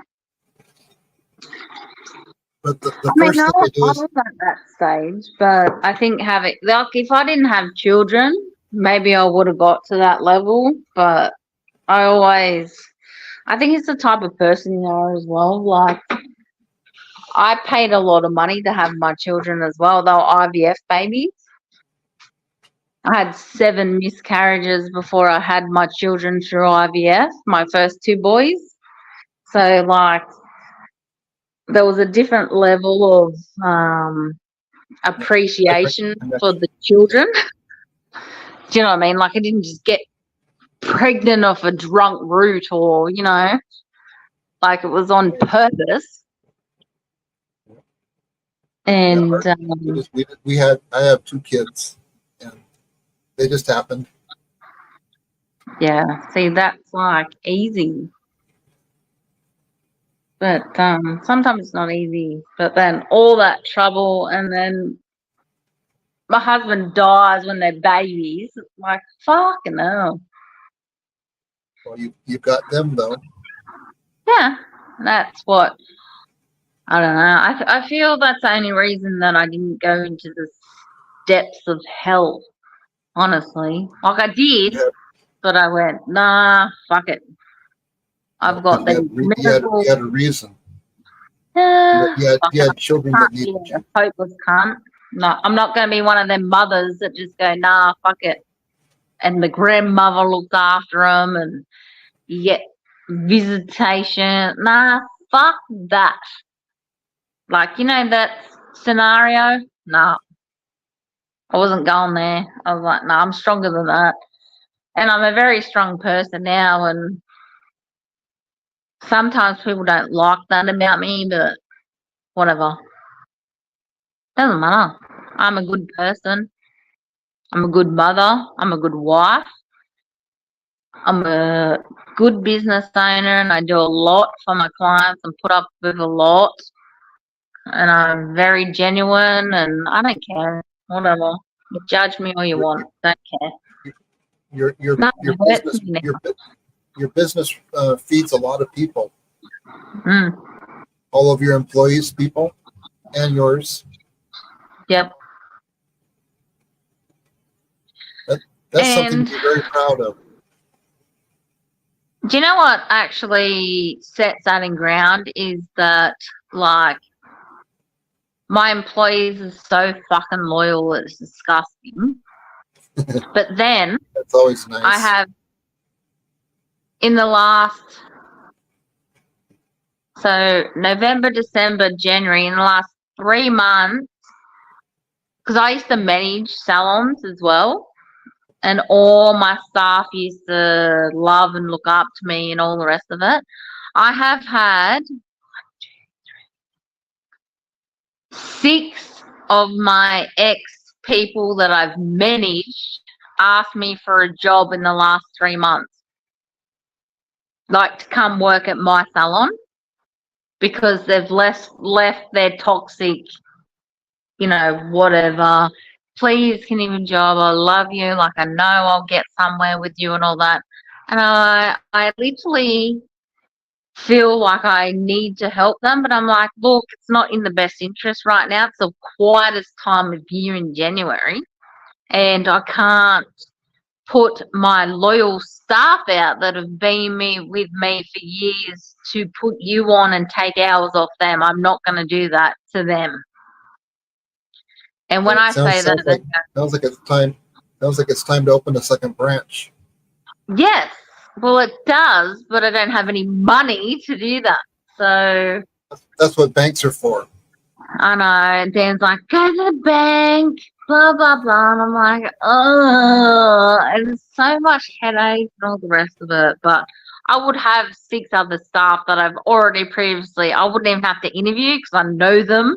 I know them personally. I've managed or trained them. Yep, and you do you know what I mean? You pick one of them to be the manager. Pick one to be a manager for you at a different salon. I know, but it's another step, and I have 6 children. I have a lot on, like, like how much do you want me to go? Seriously. And Dan's like, just do it. You just never know. And I'm like, fuck. But I don't know. Nothing ventured, nothing gained. I never took that step. I had my own business, and I never did that. Yeah. I had one employee and one driver, and that was it. So basically 3 people. I did all the work myself. And it put me in this chair. I worked myself to death. Yeah, it fucks you out. You get tired bad. Yep. Like, that's with one business. Imagine 2, you'd be like, all these. Like, I have enough sometimes with, like, my 4 staff at my salon. Blah, blah, blah, blah, blah, blah. Imagine, like, another one. Like, you'd have blah, blah, blah, blah, blah, blah, blah. Like, fucking hell.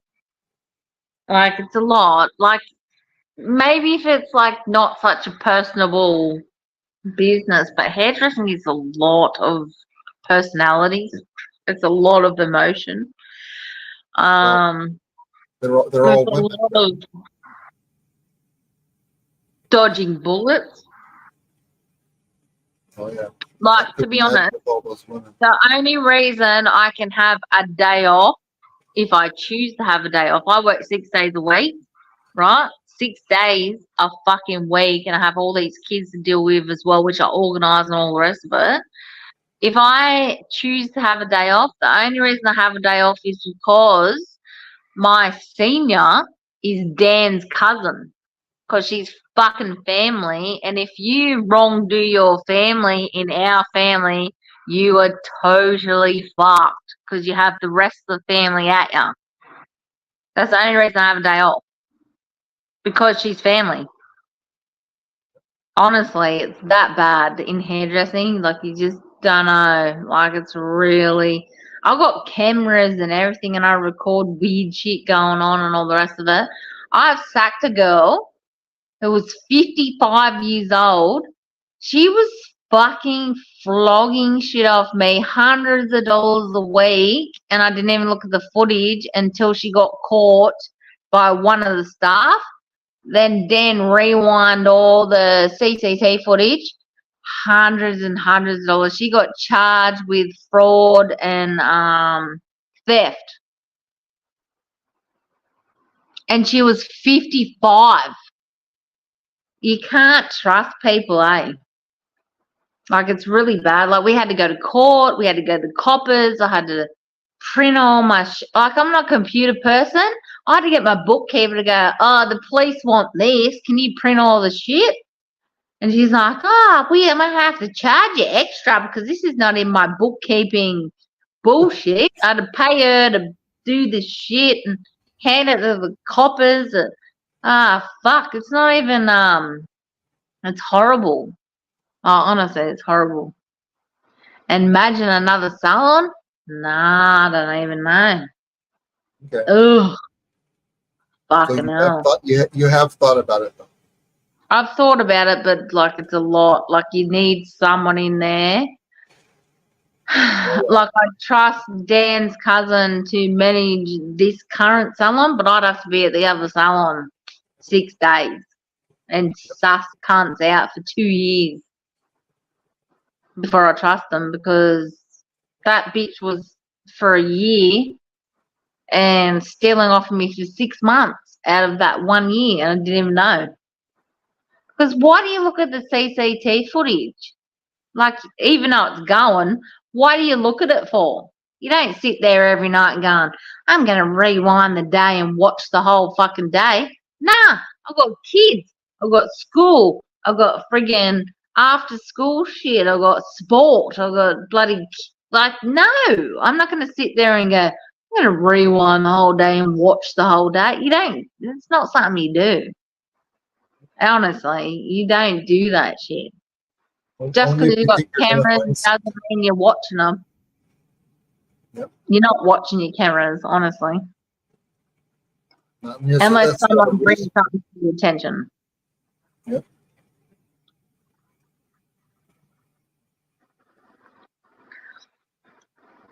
But yeah, it's like it's a big risk.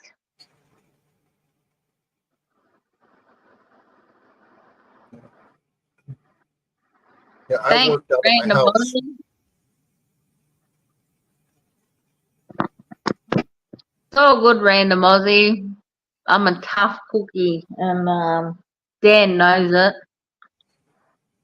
Dan definitely knows it. But he's good to me and he's good to my kids, and we're good partners and we'll be together forever. And if we're not, it's because of one of you dirty skanks on here. That's it. That's what comes down to it.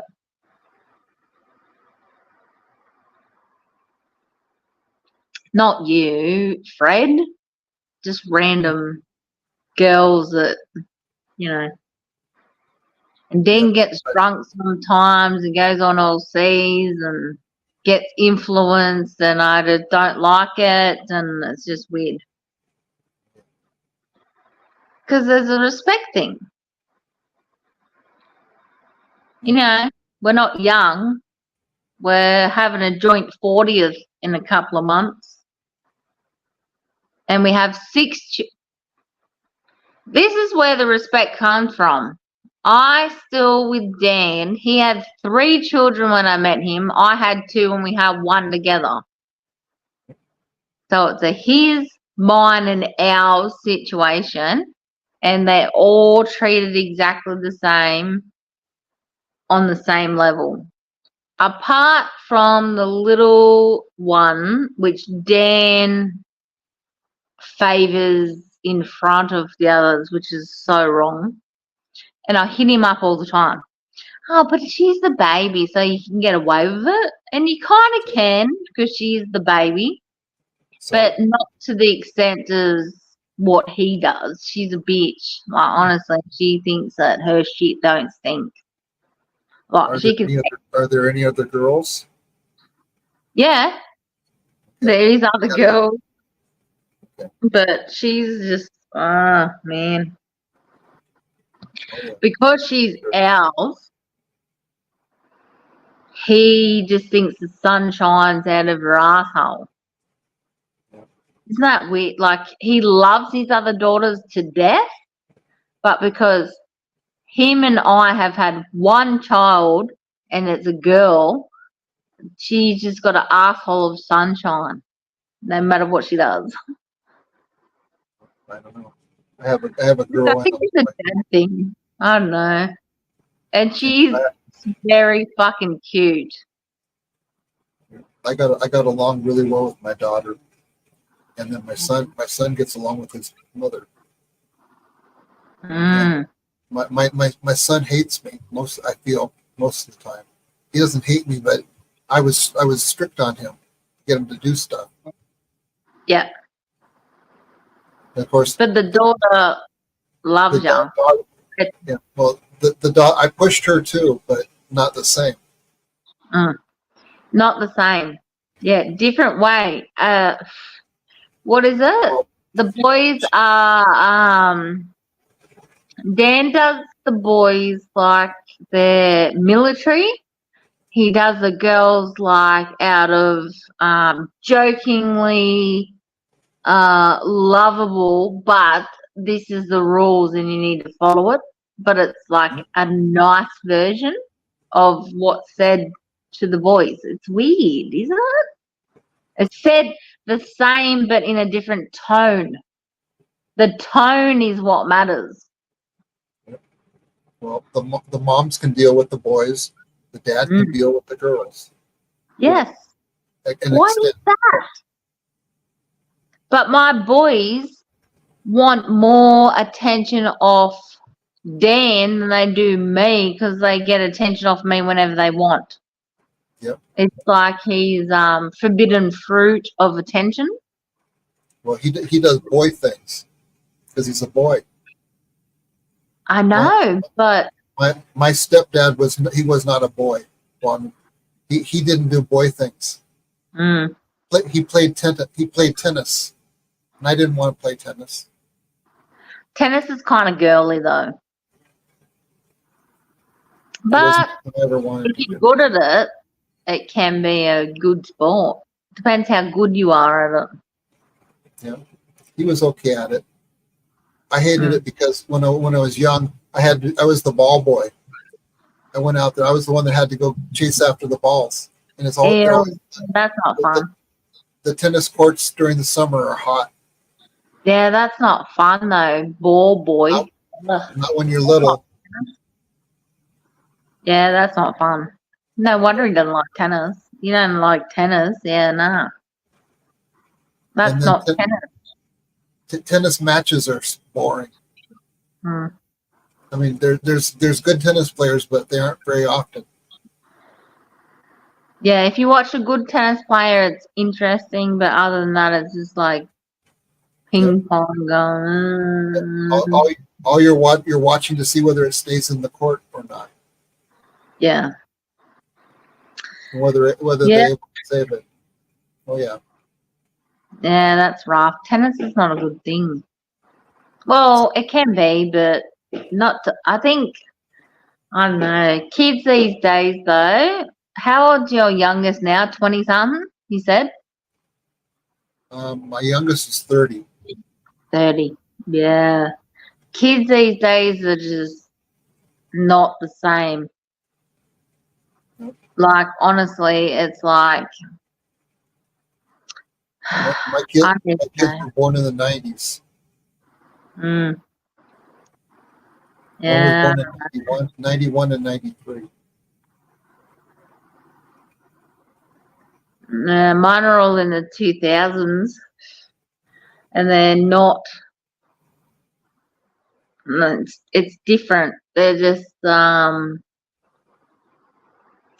I don't know. You know how, like, when your mum was cleaning the house, you got sent out the back and you just play a game all day and you wouldn't even realise what time it is and all the rest of it? Yep. My kids come in and go, "What time is it, Mum?" I'm like, "I don't know, look at the clock." They look at the clock and go, "It's only 12 o'clock. It's lunchtime in half an hour. What are we having for lunch?" Yep. I'm like, "You get lunch when I give you lunch."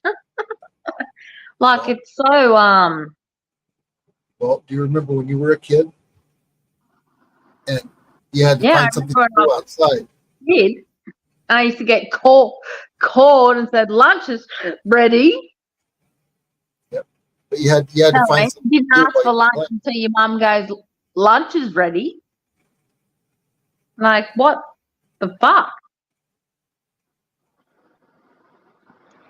I'm like, kids are too switched on or something. They want to be entertained. And all of their friends are playing video games. honestly, I fought and fought and fought. I have never had video games in this fucking house, and I don't know how we went from kids' YouTube to Roblox within a couple of months. And I'm like, how the fuck did this happen? And I don't even know how it happened. Like, honestly, they like brain. I don't know what they do, but like, there was no video games in this house, and I have a 9-year-old, 7-year-old, and 5-year-old, and now all they do is want to play Roblox. I'm like, how did this happen, Daniel? And he's like, I don't know. How did that happen? And I'm like, I don't fucking know. What happened? Do they have friends? Yes. They go, see, that's their problem. They have too many friends because they go to school, and because we work, they go to vacation care, they go to after school care, they go to like a lot of care that we pay for because we work a lot. Yep. And I feel they've infiltrated. And then they have their friends out. They go to their friend's house. And yes, then they sleep over at a friend's house and this and that. And yeah, it just happens, and you don't even know how the fuck it happened. And you're what? My children both had computers that were plugged into the internet, so they had full access to everything. Yeah, it's fucking hectic. Yeah. Now, my son is an electrical engineer, and my daughter is a nurse. So they both did well. Fuck. Well, no, when you bloody Dan's 10-year-old. So Dan's got a 10-year-old, a 9-year-old, and a 7-year-old. And then I have a 9-year-old, a 7-year-old, and then Dan and I have a 5-year-old. Dan's 10-year-old says that his goal in life, he's going to be a gamer. Okay. I said to him, I don't think that's a job. Do you know what kind of jobs gamers do really well at? Brain surgery. I don't know, but he got pissed off at the point that I said, I don't think game is a job. And maybe you can do it for fun, but maybe you should like go to school more, because Dad's ex is a dickhead and doesn't make him go to school. I make my kids go to school because education is important. But like, my kids are smarter than her kids, which are older, because they don't go to school when they don't want to go to school. Which is so annoying, because when they're all together, it's like, oh, my 9-year-old says smarter things than the 10-year-old, and my 7-year-old says smarter things than the 8-year-old. Do you know what I mean? And then the 5-year-old runs the lot of them, because she's just fucking, I don't know. Dan and I's child, who's 5, has sat back and watched all these motherfuckers for her whole life, and she's picked and choose what she can do to, I don't know, she's worked them out. I don't know, she's smart. She's very worked them out. And you're like talking about your daughter has the boys all. Yeah, she's our daughter. Dan and I's daughter has picked the 5 of her children's. You know, she's worked out what works, and like literally, yeah, she went to, so she starts kindy in February when school goes back. But because she's enrolled in the school, she's allowed to do vacation care with her 2 other brothers at the Catholic school. She hasn't even started kindy, and she's walking into holiday care with all these other kids that have been there for, 2, 3, 4 years. Yep. She walks in, let's go, boys, on a first date to a brother's. Yep. Let's go, boys. Like, I'm the bitch. And then that way she won't have any trouble from the other kids. She's got her own gang. To all the brothers, she don't give a shit. She's got her gang. Yes, she's 5, but she's worked out. I've got 2 older brothers here. Yep. Let's go.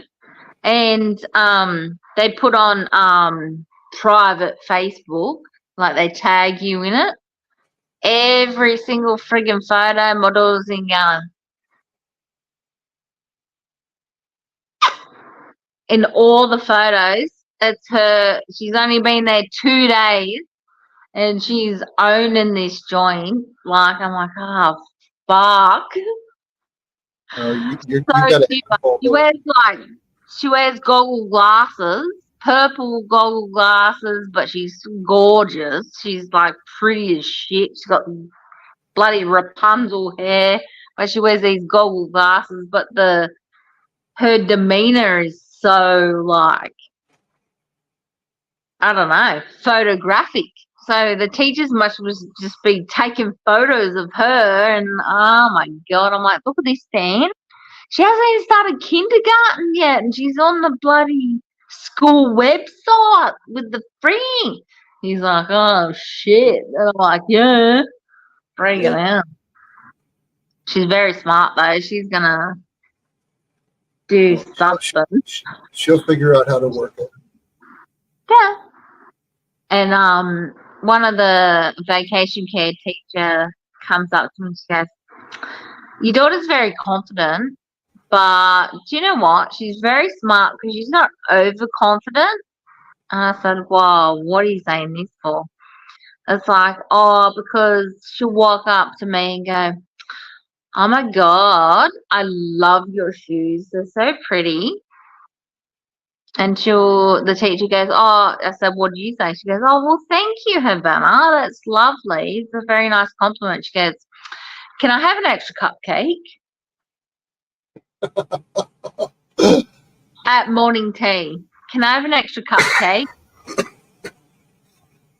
She's 5 in a new place that's not her. She knows how the system works. From her brothers. She's learnt, like, they don't get their way all the time because they're stupid. I'm going to be smarter than them stupid brothers. There you go.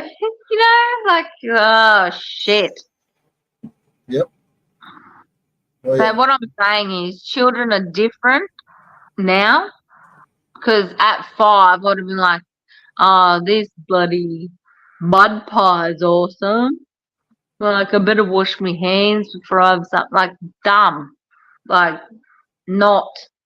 I wasn't anywhere in social working shit out at 5. You weren't working people out at 5. No one's working people out at 5, but my daughter is. She'll make a good politician. She'll make a good politician. Oh, man, she's a fucking hairdresser's daughter for sure. But it's taken me 26 years to act like that. Yep. Do you know what I mean? Like, she's just like, pop, I'm 5, I've worked you out in like one day. Yep. I never met them before, never met them. She graduated from preschool, and the teachers put her on a pedestal, and I miss you, and blah, blah, blah. And she had a solo in the song and was singing and dancing and, like, put her up, like, she's cool, whatever. That's been her family for 3 years. She walks into this joint one day. One day she's worked these fuckers out. At 5. One day. You're proud of New her? teachers, never met them. I'm like, you watch this bitch. She's gonna be school captain when she's in year 5 because she's gonna work out how to get there. Dan's like, probably. Well, ask her what she wants to do, and then give her the things to do it. She's 5. She doesn't want to know what she wants to do. She wants a pony. Okay, well, Like, but she's worked people out, is what I'm trying to say. She's like, I just want to be a unicorn.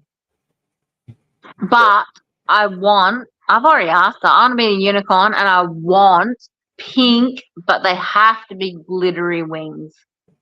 Have to be sparkling wings. And I'm like, no worries, doll. No worries. But then she goes to a random place and works this. I don't know, kids are weird. Boys aren't as smart at that age. Nope. My boys never were like, oh, just follow, sheep. She's like, nah, I got this. I got this, Mum. She's worked it out. she knows somebody has to be in front leading. She might as well be the one. Might as well be the one. She got 2 older big brothers who are huge to, if I say something out of line, my brothers are going to tell me. She hasn't even started kindy yet, though. She starts kindy in February. Fucking hell. Yep. You're going to have a lot of fun. Mm. Girls are great. Fabulous. I don't know, but I think baby girl sister with 2 huge, like they're not small. My boys aren't small. They're like huge. Yep. So they're not aggressive. Like even my second one is very shy and very timid. But because he's big and tall, people don't tend to They don't mess with them. But that's not because they're emotionally strong. It's because they're kind of big. They're that physically weird? strong. No, that was me growing up. Isn't that weird? No, I had to control my anger growing up so that I wouldn't hurt anybody because I was bigger than everybody else my age. Yeah, that's weird though. But I know, whatever. It's a weird way to get through life, but it works. But they're not but they wouldn't, like, if someone said something to my 7-year-old, he burst into tears. He's very sensitive. Like my 9-year-old is strong. My 7-year-old is a sensitive sookie lala, and our little 5-year-old is a strong. She's like a fucking Wonder Woman. But my 7-year-old, if someone said you're a big fat turd, he'd bawl into tears. He's such a soft. He's very soft. Takes everything to heart. He's like a gentle giant. Yep. Like he's just so sookie la. It's disgusting. Like it's very. I love him for it, but that's his personality. But he's very sensitive. But because he's big, I don't have to deal with it just now. But I don't know. It's weird. Isn't that weird? Like he's not a tough bloke. He's not a toughie at all. He's like the one that's going to cry if someone punches him in the arm. He will cry. Still at 7. Turning 8, he will still cry. Isn't that weird? But eventually he'll get punched enough that he'll stop crying. Probably. But he's such a gentle soul. He's a beautiful soul. He's like, if anyone looks like they're not even, he'll go, are you okay? Do you want a cuddle? Do you need a hug? Like he's very, he'll be some sort of carer, or he actually said, in his, year 1 dance they had to dance what they wanted to be when they grow up. And he said he wanted to be a police officer or an ambulance driver because he wants to help people. Yep. encourage it. Mm. Okay, well, you can also, you have, being the parent, you can guide them. Mm. Well, I also said to him, if you're going to be a police officer or a ambulance driver, you need to be good at school and you need to go to uni and do other stuff. So you want to be good at school, because he's like one that sits in the class and he does his work. He's very smart, but he does his work. But what happens when the brain is like this? You daydream. Yeah, he's a daydreamer. That's who he is. He's like off with the fairies. Yep. When he's bored, if he's zoned in, does his work perfect, like perfectionist. When he's bored, he just fucking floats off into the atmosphere. Well, he's not even fucking present. he needs to be challenged. He's bored. Yeah, he's bored. He needs more challenging classes. Mm-hmm. Whereas my older one, he's like a perfectionist, wants to be at the top of the class, listens to every detail, listens to everything, writes everything down, like he won't focus on anything that's not happening. He's like a bit like me, OCD, like has to be a schedule. Okay, we're doing maths and it's going to go from, 9:15 to 10:45. We're doing maths right now. If history doesn't start 10 minutes later, it's like, aren't we doing history? It's history time. Like, do you know what I mean? He's very like me, like fucking systematic. Schedule. Yep. Schedule, systematic, but won't think out the box. Whereas the other one's like very smart, does his work, but then like, woo, brain just floats away. La la la la la. Do you know what I mean? I've got such 3 different children. It's crazy. I gave birth to all 3 of them, but they're just fucking totally. None of them are the same. None. Every person's different. Yep. But not even to have the same characteristics at all. Like, they're totally not similar. Like, you think being biological, they'd have some sort of similar? Nah. No, they don't. Not the personalities, but none. They're picking up on your personalities by living with you. Probably. And then there's the genetic gene of their father that died that's smooshed in there too. Because I do see certain things that's smooshed in there that's definitely not. What do they say? They say, that saying where they say, like, Nature versus nurture. That's the one. Nature versus nurture. That's the one. Good work, Fred. That's what I was saying. Yeah. But you can see nature snippets, but you can see nurture more, but there's still snippets that you never taught anything or said anything about that. It's still there. Like, I can see. I figured out that there's 2 types of intelligence. There's the type of intelligence that you read a book and you learn stuff by reading. Mm-hmm. And then there's the type of intelligence that you live. You're out in life learning things. Mm. And those kind of people have real, it's part of them. They're just smart people. The old guy that I talked to today, he didn't finish the 8th grade, but this guy is bright. Mm.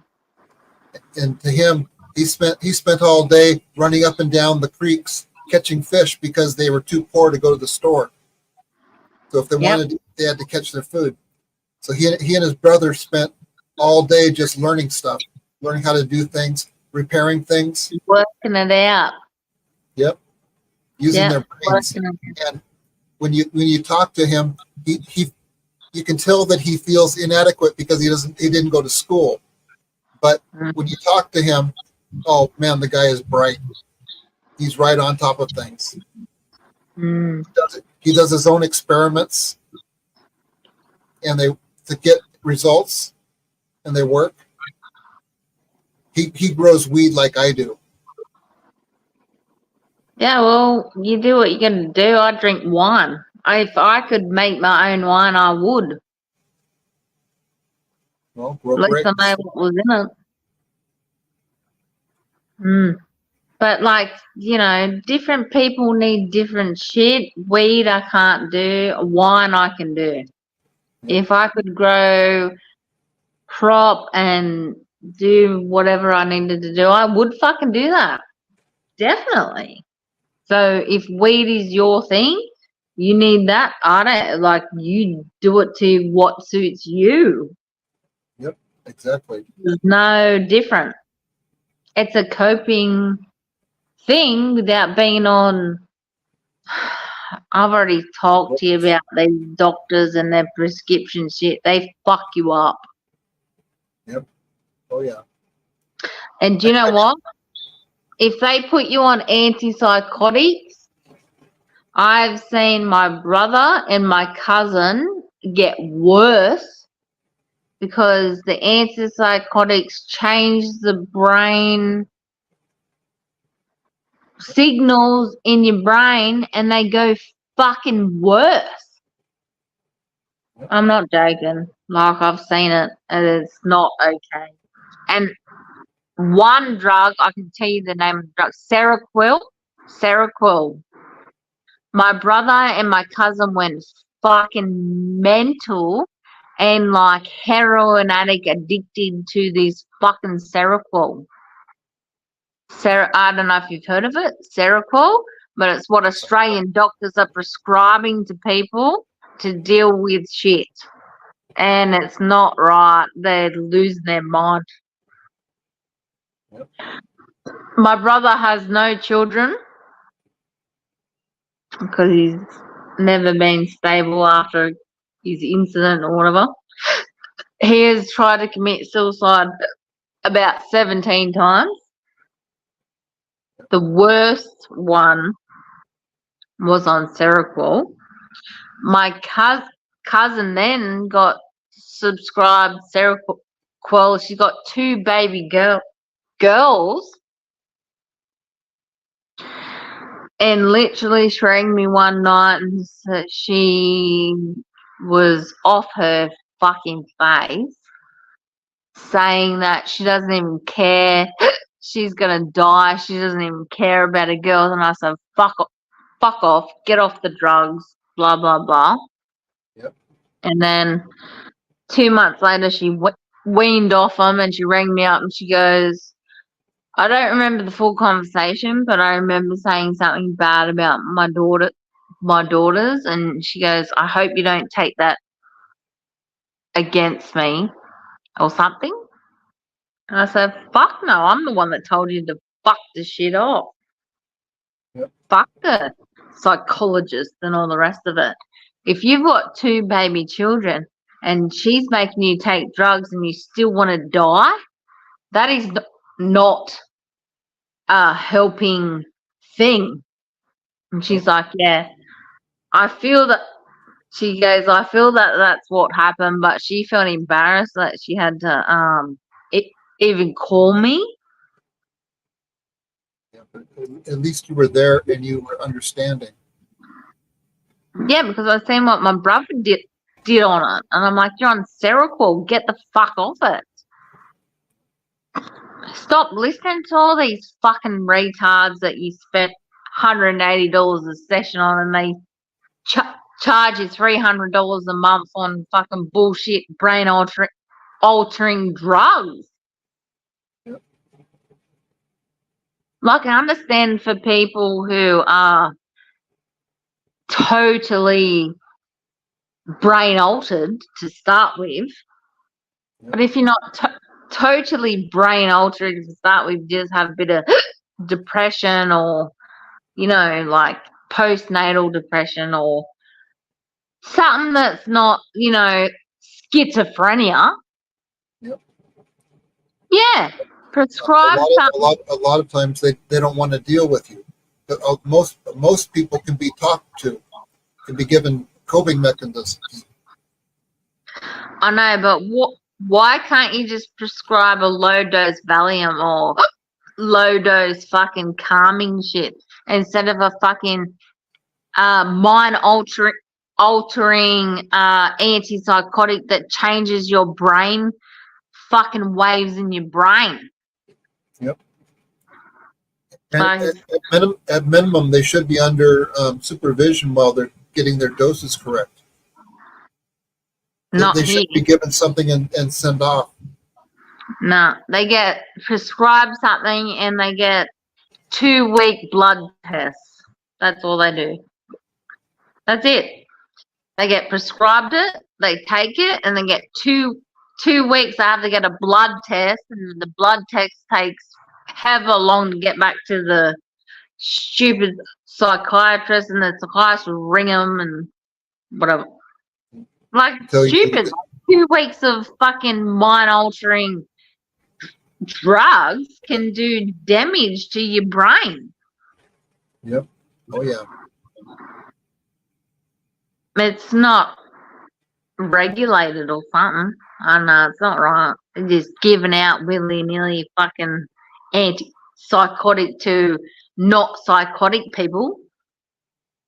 Yep. But I'm not a doctor. They make antipsychotic might mean depressed. But no, I don't think so. Those are antidepressants. That's what I thought. Yep. Nah, they're upping them to whatever this shit is. Fuck off. It probably turns out that it's something you shouldn't be taking. Abilify. Abilify and Seroquel.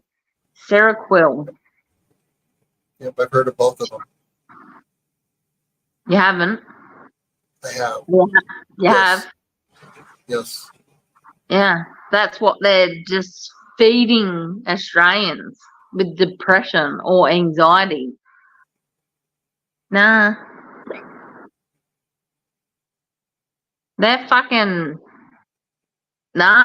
That's like that changes your brain, them things. It's not, no. It's not good. I'm not a doctor, but I know they're not good because I've already asked my brother's doctor, and I've asked her, and she's like, "Yeah, they're under Australian standards as antipsychotics," and I'm like, "But you're not fucking psychotic. Why are you taking them? Psychotic means that you're fucking." Like violent or suicidal or hurting or tripping, like you're watching TV and you want to throw the TV out the window and like tripping. The ones they're concerned about are the ones that want to harm themselves or harm others. Yeah, but why are they giving them to just like, oh, I can't cope, I can't sleep, I can't deal with stress, and like that's not psychotic, that's fucking anxiety and depression. Yep. Yeah, I don't know. You just have to try to stay away from that kind of doctor. They're all doing it here, but all doing it.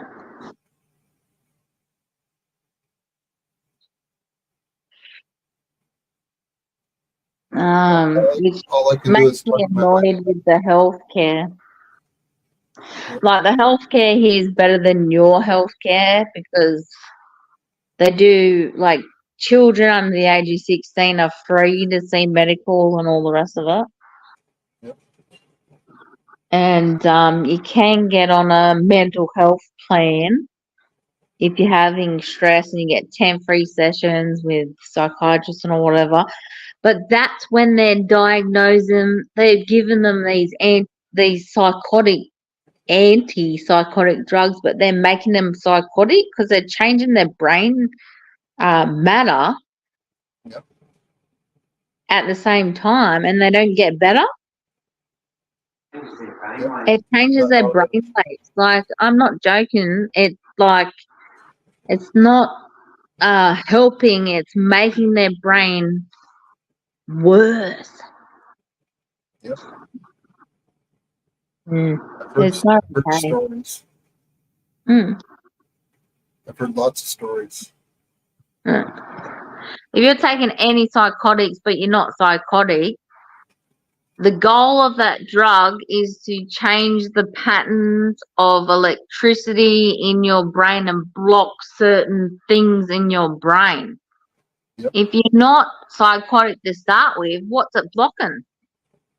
It's blocking the same things, except you don't need them blocked. You don't need them blocked. Right. It's brain damage. I feel it's brain damage. Yep.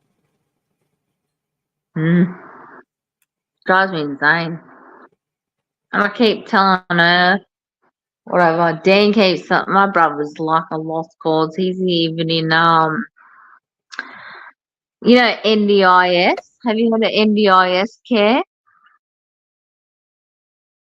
So the government, he doesn't get any money. The government looks after him and pays his rent and provides food and pays his shit, and he gets like $50 left out of his pension or whatever. Yep. And he wasn't brain dead. Do you know what? Before he went on antipsychotics, guess what my brother did? He was an electrical engineer at one of the biggest fucking companies in New South Wales called Ginnins. Smart. He did 4-unit maths. Very fucking smart. Right? Long story short, his fiance cheated on him with my first husband. And then all hell broke loose. He was depressed. He was jealous. He was fucking angry. All the rest of him. First thing they did to him, they put him on antipsychotic medication because he was acting out and throwing shit and breaking stuff. But that wasn't because he was psychotic. It was because he was fucking angry. And then he got addicted to antipsychotic medication. And then he couldn't even shower. He doesn't shower. He doesn't personal care. And just years and years of this shit just turned him into a fucking vegetable. And he can't even hold a 2-minute conversation with you now. He's at care with the government on all his pills and all the rest of it. He was a fucking smart man and could have been a fucking brilliant electrical engineer and made a big life for him. But one time something happened to him in his whole life, antipsychotic medication. Now he's fucking brain dead. My brother is brain dead. He doesn't even remember. He can't remember shit. I can talk to him. He's like, do you remember that? And he's like, looks at me like a fucking dead corpse, but alive. I'm like, what do you mean? It's probably one of those things that there's a glimmer of the memory, but he just can't pull it out. No. It's like brain waves have changed. He can't relate. I can. Dan tries a lot. Dan tries a lot. And Dan's like, I can't do it anymore, Lyndal. Like, I can't do your brother. And I'm like, I know, because he goes good for like a 20-minute conversation. And then all of a sudden he's like, What about the time the TV tried to eat me, Dan? And Dan's like, what do you mean, brother? And he's like, oh, no.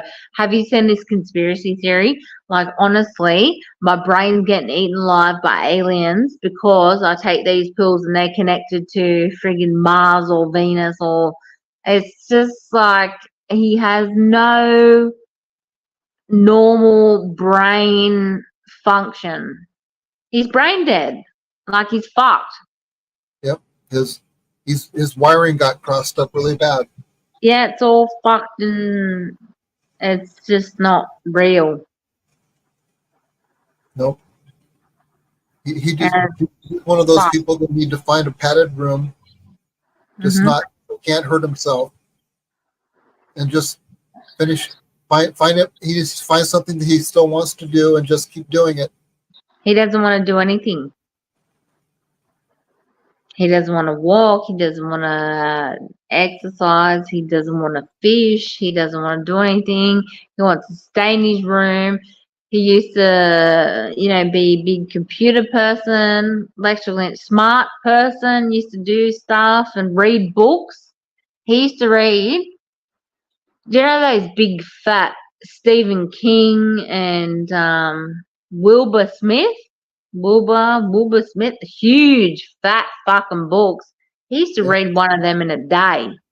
Like very huge reader, technical, very smart. You don't even want to look at a book. Yep. You're Because his talking about that brain, stuff.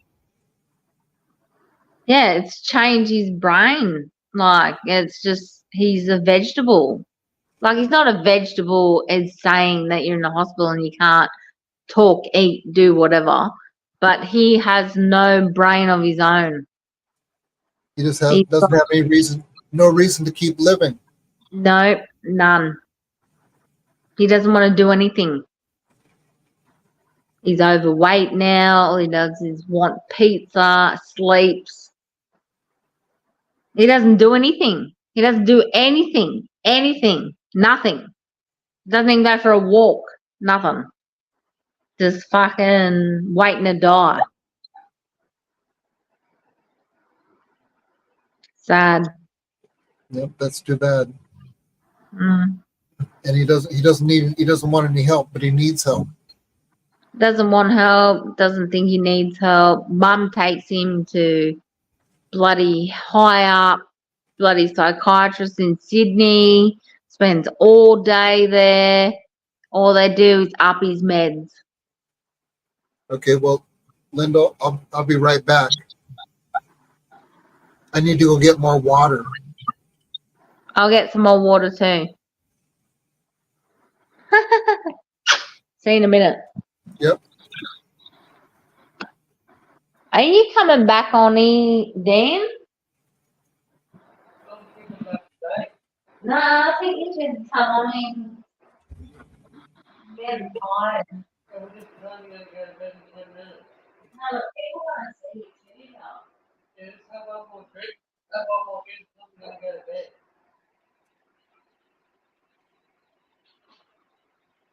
Hey, when you find that you should call me, I'll be back. I'm not here to keep that. I'm not here to keep the channel that way.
Who's in the chat? Say hello.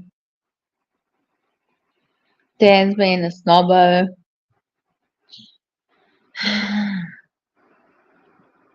CJ, you still there?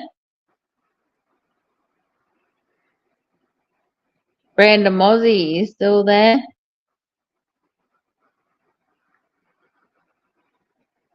Miko's got a 5 a.m. start. Back to work. Uh-oh.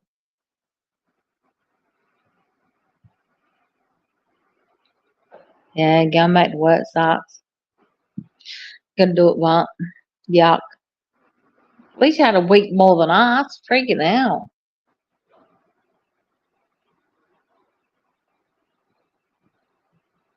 Didn't even have a week, really. You had no car, fucking all the rest of it. That was shit. Anyway, is what it is.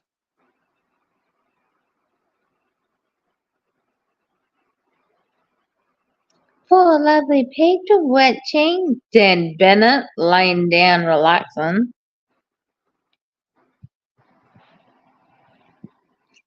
Why aren't you out here? Daniel? Daniel? I'm right.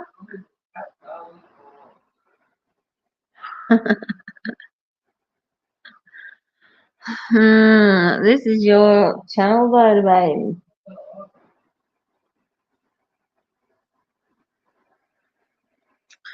Says you, he can be on YouTube all day tomorrow, but I've got back-to-back appointments. Oh, I'm going to go do hair. Oh, no, doing hair's no worries. It's not even working. No worries. Just chilling. Hey, Krista. Snowing? Oh, God. Ugh.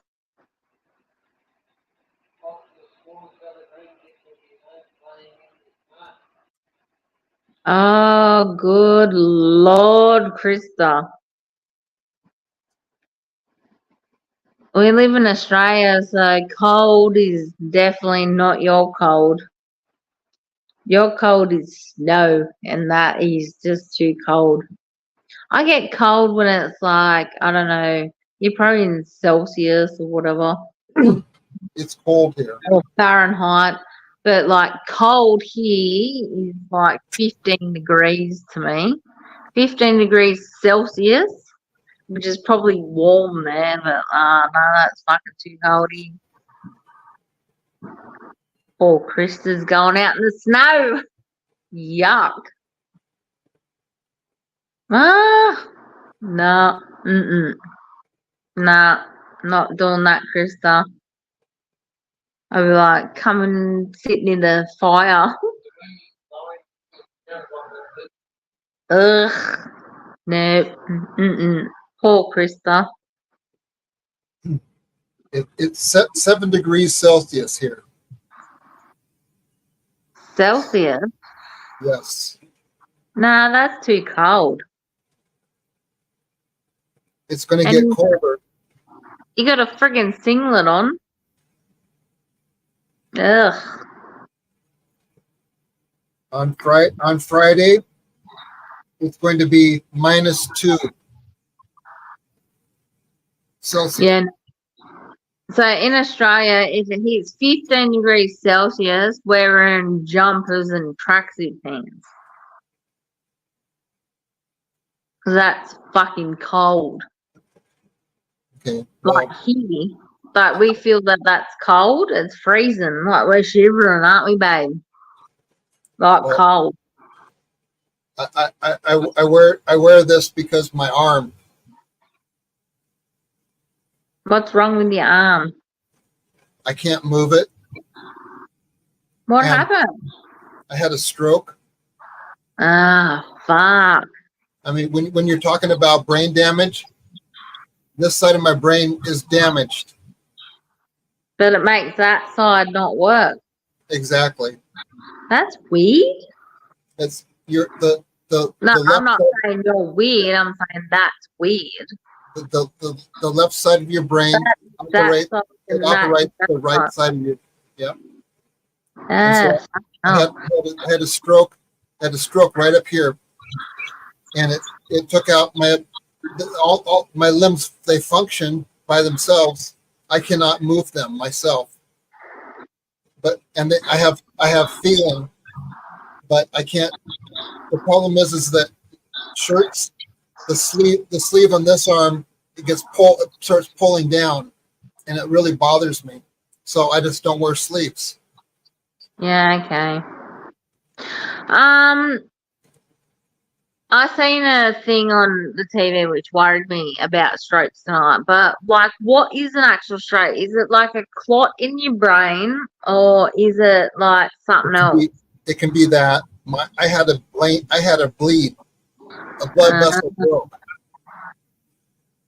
Yeah, okay.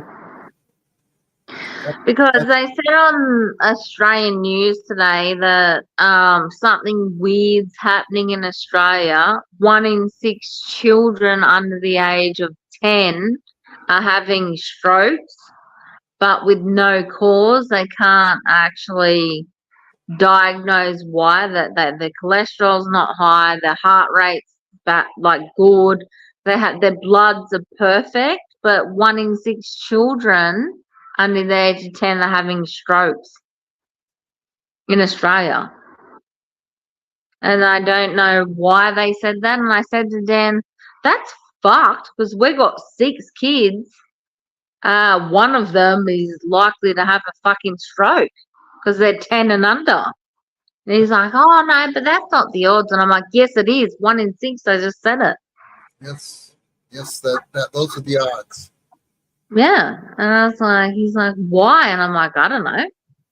And they said it's like a weird, in the last 5 years, they said, in 5 years, that's before COVID. That's like COVID nurse and on. But they can't, like, every single child that they had on a current affair on the TV had no symptoms, no blood work that showed anything, no head scans that showed anything. They're just having strokes. That's terrible. That's fucking weird, isn't it? Yes, it is. Mm-hmm. That's what I said. I said, we've got 6 kids, 1 in 6, one of them. Well, it's got to be environmental. That's what I said. And, you know, I don't know. Like, where are you from again? Seattle. Washington. Yeah. West Coast. Okay. Right up by Canada. Well, not far from Canada. I just didn't want to be too offensive, but I know Australian Prime Minister is fucking ass licking you guys and also ass licking China in the same ass lickingness. And I'm like, we're gonna cop some shit from that bullshit, eh? Like, you can't be ass licking Americans, ass licking China, and then supporting Russia at the same time. Like, you're gonna fucking get fucked up, eh? Oh yeah. Yeah. That's what our stupid motherfucking dumb cunt prime minister's doing. He's a fucking retard, eh?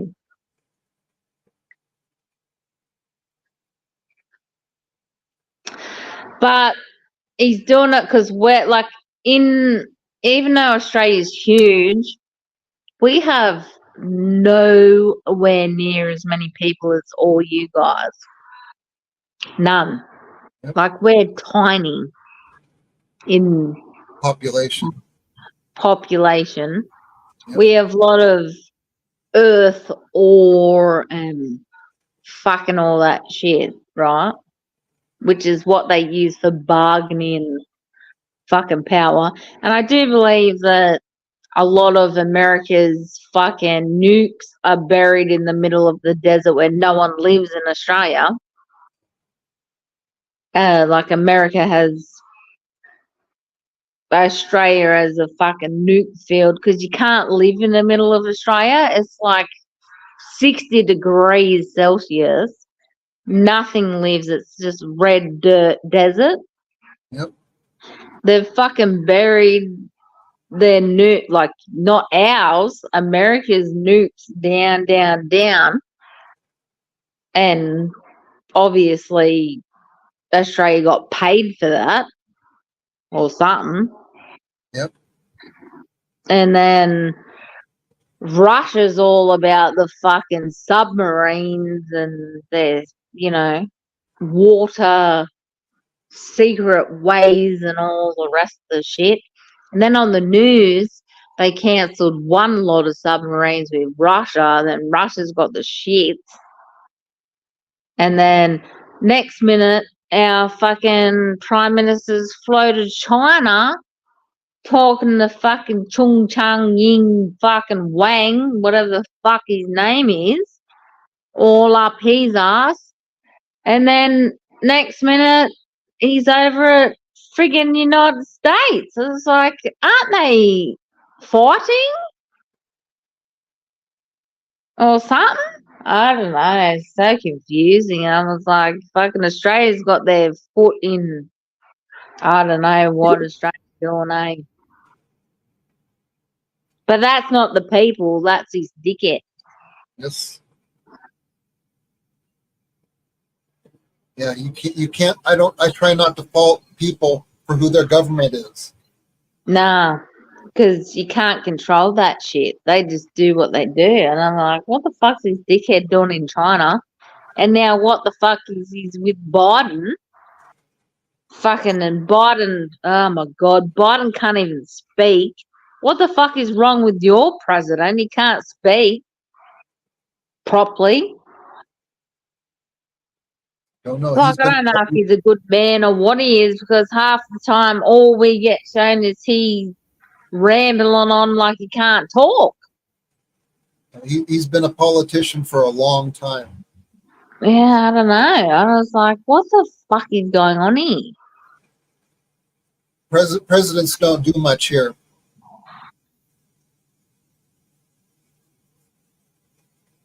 I don't know. I just feel sorry for all of us because our people in charge are all fucked, really.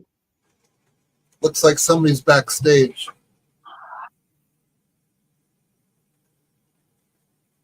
Sterling? Nobody I know. No. Hey, thanks for having me. Huh? Thanks for having me. Sterling. Is he alright? I don't know. I put this dude on. I don't know. You don't have to. Hello. Hey, thanks for having me. That's okay. This is not my channel. It's my husband's channel, but I took over it. I'm sorry. True, Fred? Yep. Yeah. Dan said I'm going live, and then all of a sudden, here you are. Sorry, we got a bit of. Now I don't have a problem with that. I'm sorry, I cut out for a minute there. Oh, sorry. So this is my husband's channel, but like I don't know. I just somehow here I am. I'm his wife, and been talking to Fred and whatnot, and people in the chat, and now it's tripping out. Sterling. So tell us about you. Oh, I just like to hop around panels. I think I searched like open panel or like StreamYard, and that's how I found you. And well, welcome. Yeah, thanks. I only watched for like 10 seconds, but it looked like you were just speaking quite freely, and so I just appreciated that. Oh yeah, no, there's no bullshit here. Cheers. No reason for Where are it. you from? Where are I'm from you the from? state. State. I'm from the states, but I'm in Costa Rica. Okay. Yeah. Oh no. I picked Well, up. I'm from Australia, but there's a lot of shit going on. Not just It's you going know, on everywhere. Say what? going on everywhere, and it's Oh just yeah. not okay. What are you gonna do though? You know. Nothing. What can you do? But I tell you what, if they try to lock me down another time, I'm gonna go, fuck you. I'll do what I do. Right. That lockdown was so unnecessary. Yeah, people still died. Yeah, people still did the shit. They got the vaccinations. People with got vaccinations died from vaccinations. This is not going to happen ever again because it ruined economy, it ruined businesses, it ruined fucking people's fucking lives. People died without a family member holding their hand next to them. Mm. That is more than getting a virus. Like, fuck off. The government will never tell me to go, no, you need to, because what, like in Australia, I got locked down for 7 months straight with my children. I had homeschool. I didn't work. It was not, I would have rather got COVID, honestly, because when we got let out and nothing ever happened, we all got COVID anyway. Sure. So like, could y'all We go? all got fucking COVID. Could y'all So go to what like? do you mean? Could y'all go to like the supermarket in those 7 months, or like what do you mean lockdown? How did it work? Lockdown as in one person was allowed to leave the house to get essential items, and that was it. Okay. Mm-hmm. And you could leave every day if you wanted to, or what? Once a day. Once a day. One person once a day. Okay. Did they enforce that? Yes. Police. People got in trouble, like if they broke the rules? Yeah, fines $1,000 on the spot. Really? Damn. Yeah. It wasn't like that here. I don't remember it quite like that, no. Not for 7 months. Not with fines. No, huh? Yeah, it was fucked. No. It was like absolutely horrible. And then when they lifted all the shit, everyone was allowed out like nothing ever happened, and we all got COVID anyway. Yep. So what the fuck was the point for the 7 months? We could have just got let out and got COVID and whatever anyway. I don't get it. Like, it was such a waste of fucking my life. And my children's life missed out on school. Right. Like, they didn't want to go back to school because they were out of school for so long. They had anxiety. They were fucking, like, stressing. Oh, my God. Like, it was fucking cruel. Businesses shut down. Half the businesses still haven't opened, or they're just empty shops still to this day. It's fucking fuck the government. Oh, next time anything like that happens, I'll go, well, fuck you. I'll just get ape disease. I'm still working. My kids are going to get ape disease because last time you locked us down for a reason. You let us out and we all got COVID anyway. Twice, motherfucker. Twice.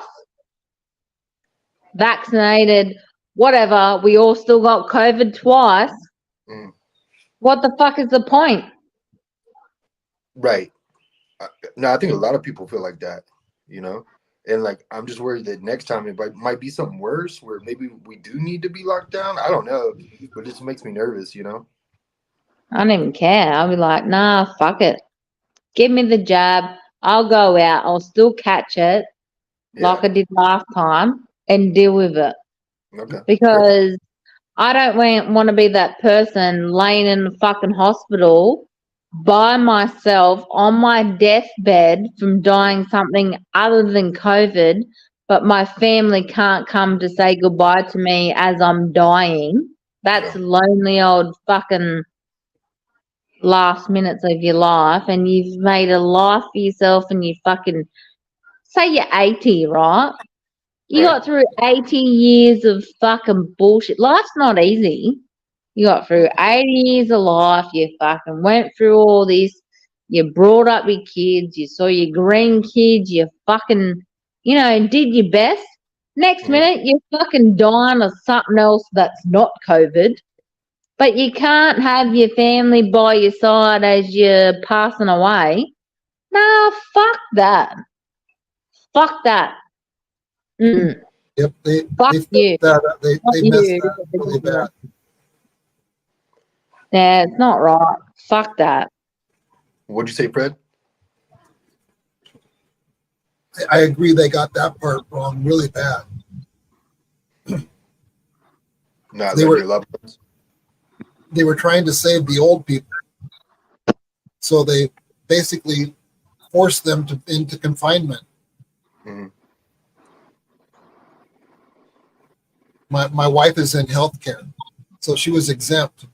She was an essential worker. She got Okay. to go to work, and we had income. She was out every day, so she could stop at stores where she wanted. Everywhere you went, you had to wear a mask. Oh yeah. We were all Oh, yeah. vaccinated.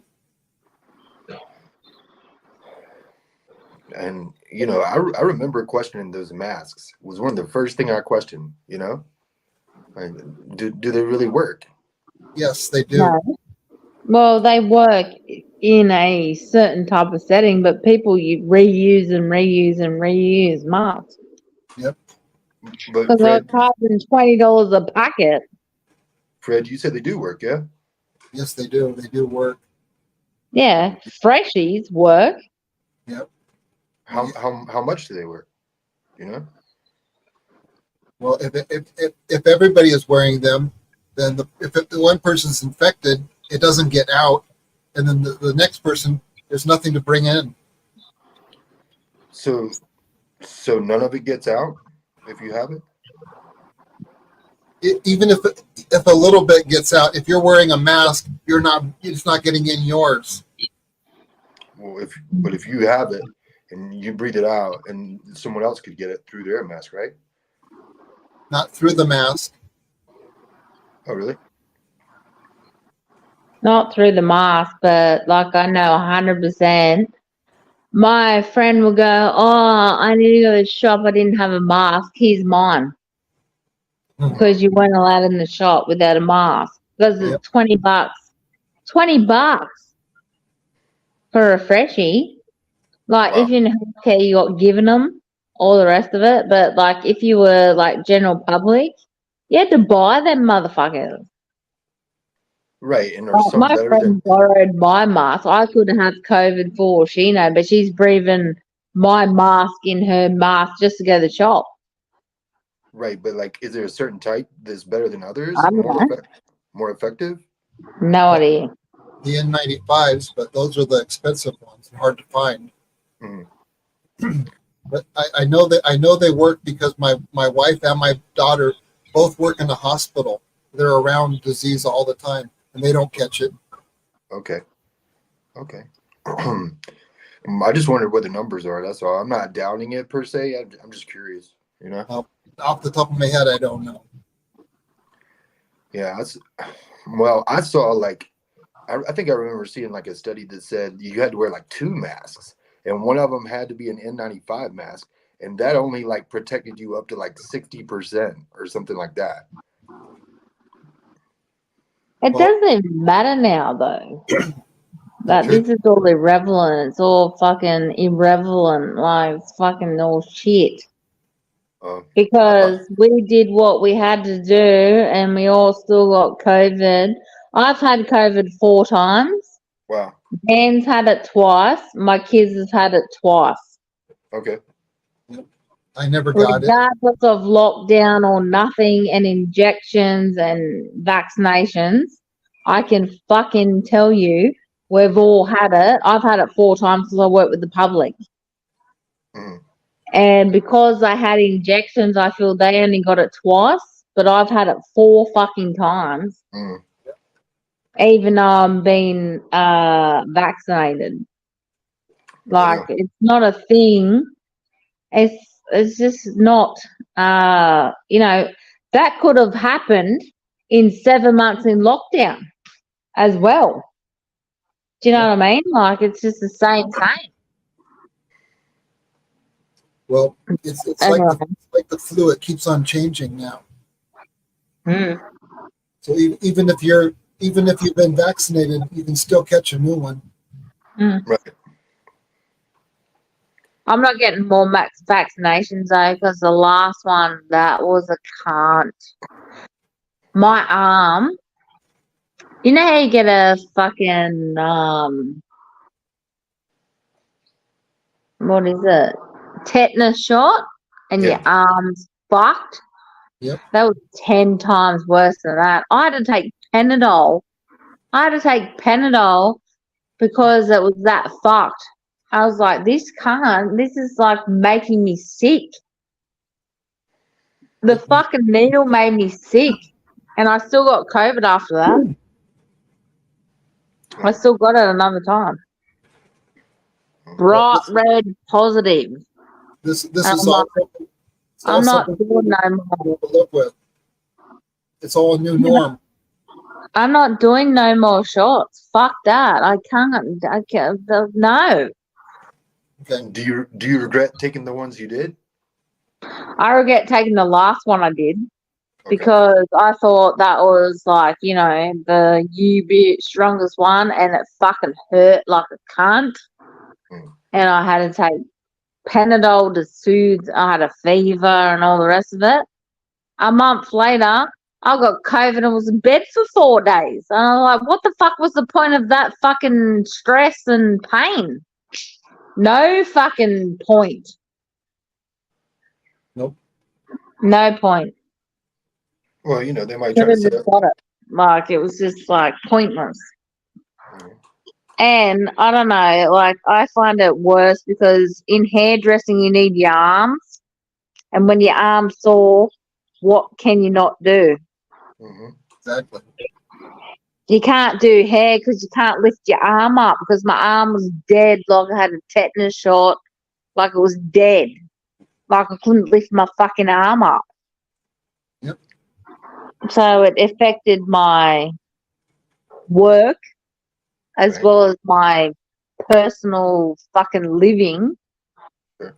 And then, 2 months later, I got COVID anyway. I was fucked anyway. So what was the point of that? Yeah. I hear you.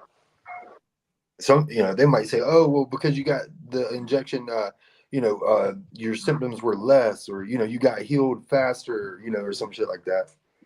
Nah. No. No, with my wife and I, she was her job at the time was to take care of a baby boy who had health issues. They couldn't afford him to get sick, or his parents. So we were vaccinated for that. Well, you would. Yep. Because he was just a little baby. 100% you would. Well, you do that. I would do that if that was my, and I work with I do 90-something-year-old people's hair, and I thought I was doing the right thing as well, but I still fucking got sick. Doesn't matter. And, like, how could you And be sure? what? They're all still alive to this day. Not one of them died from COVID. Not one of them. And I was doing their hair, and I had COVID, and I didn't know I had COVID. Oh, really? Honestly, like, I think it was a fucking big, bloody government conspiracy. Bad. Yeah. But, like, I mean, how would you even look at, like, the injection beforehand and really, like, assess whether or not it's a good idea to take it? I mean, like, it's so hard to, like, make that decision. You know what I mean? Like, can you trust this information? Like, how much you gonna like research into it, and where you gonna research it at? You know, it's tough. Can we change the subject? Oh, sure. I don't care. Just that's old. It's old news. Yeah. We have to. I thought It's time to move on to what's happening next. Okay. There are so many opportunities in the world right now. Okay, go on. Definitely, Fred. My wife and my daughter both retrained during the time, and so now their lives are different. They both what? They were retrained. Okay. They both became nurses. Okay. During COVID. So it was like for them. What other topics did you want to talk about? Do you have anything in mind? I don't know. The future. Okay. I'm down with that. Okay, World War. That's what I'm hoping for. You said you're hoping for it? I've never seen one. Bucket list. Wow. Yeah. My grandmother swore that the end of the world was coming. The apocalypse. Wow, are you sure that's something you really want to see? Like how close up do you want to see it? Like from a distance or what? Oh no, I'm close. I'm close enough to infrastructure that it's going to be quick. I won't even see the flash. Okay. Well then, I'm not sure why you're looking forward to it so much. Because why not? Okay. Yeah. Me personally, I'd rather live. That's why not. Well, I'm not going to live much longer anyway, so it doesn't matter. Oh, sure it does. Sure it does. Every day matters. Yeah, every day matters. Sure. Because you don't know how long you got. And I do agree with you, Fred, because something is wrong with Australia. I don't know about the States, but what I've heard, the States is pretty fucked out. But, like, Australia's getting really bad. Like, your bad is nowhere near our bad, but our bad is, like, we know it's bad. Do you know what I'm trying to say? Like Yeah. I said before, we don't bear arms and we don't, we don't do any of that, what is it? Commandments. What do you have? Commandments? Amendments. Yeah, that's it. We don't have any of that. Do you know what I mean? Yeah. We don't have that. And, like, to get a gun license here, you need to be, like, fucking, like, I am Australia 180, right, but I'm just a hairdresser. I wouldn't be able to get a gun license. I would not get it. Really? Yeah, you need to have experience. You need to have, like, someone to recommend you. You need, like, it's not, I can't go to the corner store and go, oh, I want a gun. Like, if Australia gets infiltrated, we're all fucked because no one has guns. That surprises me because it seems kind of like a dangerous place living like in certain areas, like out back in rural areas. Like, it seems like you need a rifle. In the out back, they might have a shotgun, but they don't have a license for it. Oh, how do you get it? They just get a gun. Or their daddy handed them down their gun from daddy. Oh, okay. It's like back in the friggin' civil days where daddy handed the son the gun, the next daddy handed that son the gun. Like, right. Getting a gun license is very difficult. I have my father's rifles. Yeah, I got my grandfather. You would have just been given them. Like, no, like, nothing. If your father's rifle come in a wheel in Australia, you would not have got them unless you went and got a gun license. Oh, really? Or they would be destroyed. from a will. You know, a will, which means that you get what that dead person says you get. If you Yeah. don't have the criteria, they won't give you that gun or Wow. knife set or sword set or whatever. You have Wow. to pass.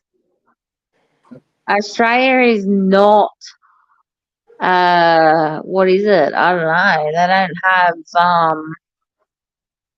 like, no one shoots people here unless you're a gang member and you have an illegal firearm from fucking Lebanon or somewhere. Do you know what I mean? Like, there's no, it's not like you guys are. It's Well, not like that. that's because they say if you make firearms illegal, then only criminals will have firearms. Well, only criminals do have firearms. Yep. You go to like to Texas. Here, everybody has guns. Oh yeah. No one has guns here. Legally. When did y'all give them up? Just not like, but we have less people here as well. Like, you think that, like, Australia is huge, but the people in Australia is not huge. They all live by the coasts, right? Yeah, all around the coast. No one lives in the middle. That's where America's got all their nukes buried in the middle of the outback of Australia. Not all of them, but probably a lot. A lot. That's why Australian Prime Minister sucks up I don't even know who she any American president who's in, even Biden, where our Prime Minister thinks Biden's a dick, but he still sucks up the cunt's ass. But then pops over to fucking China and does whatever he does, and then pops over to Russia. No, worry, you dickhead. Just put your fucking dick in everyone's fucking cookie. You fucking retard. Sucking up to everybody. Yeah, but no one finds us as a threat because we don't. Okay, so I don't take offense, but Americans, they get threatened, they get their dick out and go, "I'll show you whose dick's bigger." Yep. Right? Sure. They're like big dick showmen. Yeah. China is like, yeah, we don't have big dicks, but we've got big guns, cunt. So I'll show you how big my dick is with my gun ratio. Do you know what I mean? And then Russia is just like a crazy motherfucking ruthless cunt and go, fuck you all. I'll kill all you cunts. You think so? Definitely. That's how fucking he thinks. Because they're different minded. Yeah. Like, Australia's different minded to America. China's different minded to American Australia. Fucking Russia is different minded to everyone as well. They got different minds. Like, we're just like, I don't care about our fucking stupid Prime Minister. Australians like, can't just people just shut their fucking mouth? Like, why you gotta show whose dick's bigger? Right. And whose bombs are bigger? Like, and threaten. Like, can't we just, like, be happy? And, like, why can't we just, like, share? Like, share. Like, Australia's all like, can't we just, like, be friends? Yeah, you sound like hippies. Yeah, because we fucking are. Because we're, like, the youngest country in almost the whole world. Oh, yeah? Australia's, like, the last to be founded. Yous are all old. Compared to yours, yeah. Like, not yous, but your country is old. Yep. Our country is not old. Okay. It's like the youngest one of almost the whole world. But we're getting our fucking nose in every other bastard's business. Mm-hmm. Mm-hmm. And that's not Aussie's fault. That's the stupid dickhead that's running the show. Like, we're not, you know, we like Americans. I like some Russians. I've met a couple of Russians and I thought they were great. I've met bloody heaps of Asians. My neighbour of my business is Filipino and her husband is Chinese, and they're lovely. And they live in Australia. They're fabulous. Like, we don't have, it's not a, I don't know, Aussies are just like, oh, you live here, so you're here, and you know, it's not a, Y'all don't have beef with anybody. no, it's just like you live here, you're an Aussie, you're my neighbour, my business neighbour, how you going? Well, it's all good. Yeah. That's it. That's all. Good. There's nothing to it. There's nothing to it. I'm happy. That sounds nice. I'm happy for you. That sounds nice. I was a Chinese busboy. A what? A Chinese busboy. A Chinese busboy. Yep. Like in a Chinese restaurant? In a Chinese restaurant, yes. As a busboy. I worked with Chinese people. Okay. They were great, hard workers. Mm-hmm. Yeah. It's the people. They got the same problem. They've got the rulers that are corrupt. The people themselves are just living. They just lived how they could get by. Yeah. Do you feel like they're doing better than we are? China? Well, I think China, they suck. Really? I don't think they have a life. Why you say that? Because China is trained.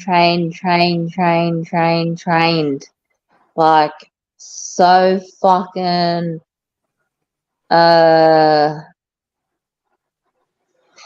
they're all so military.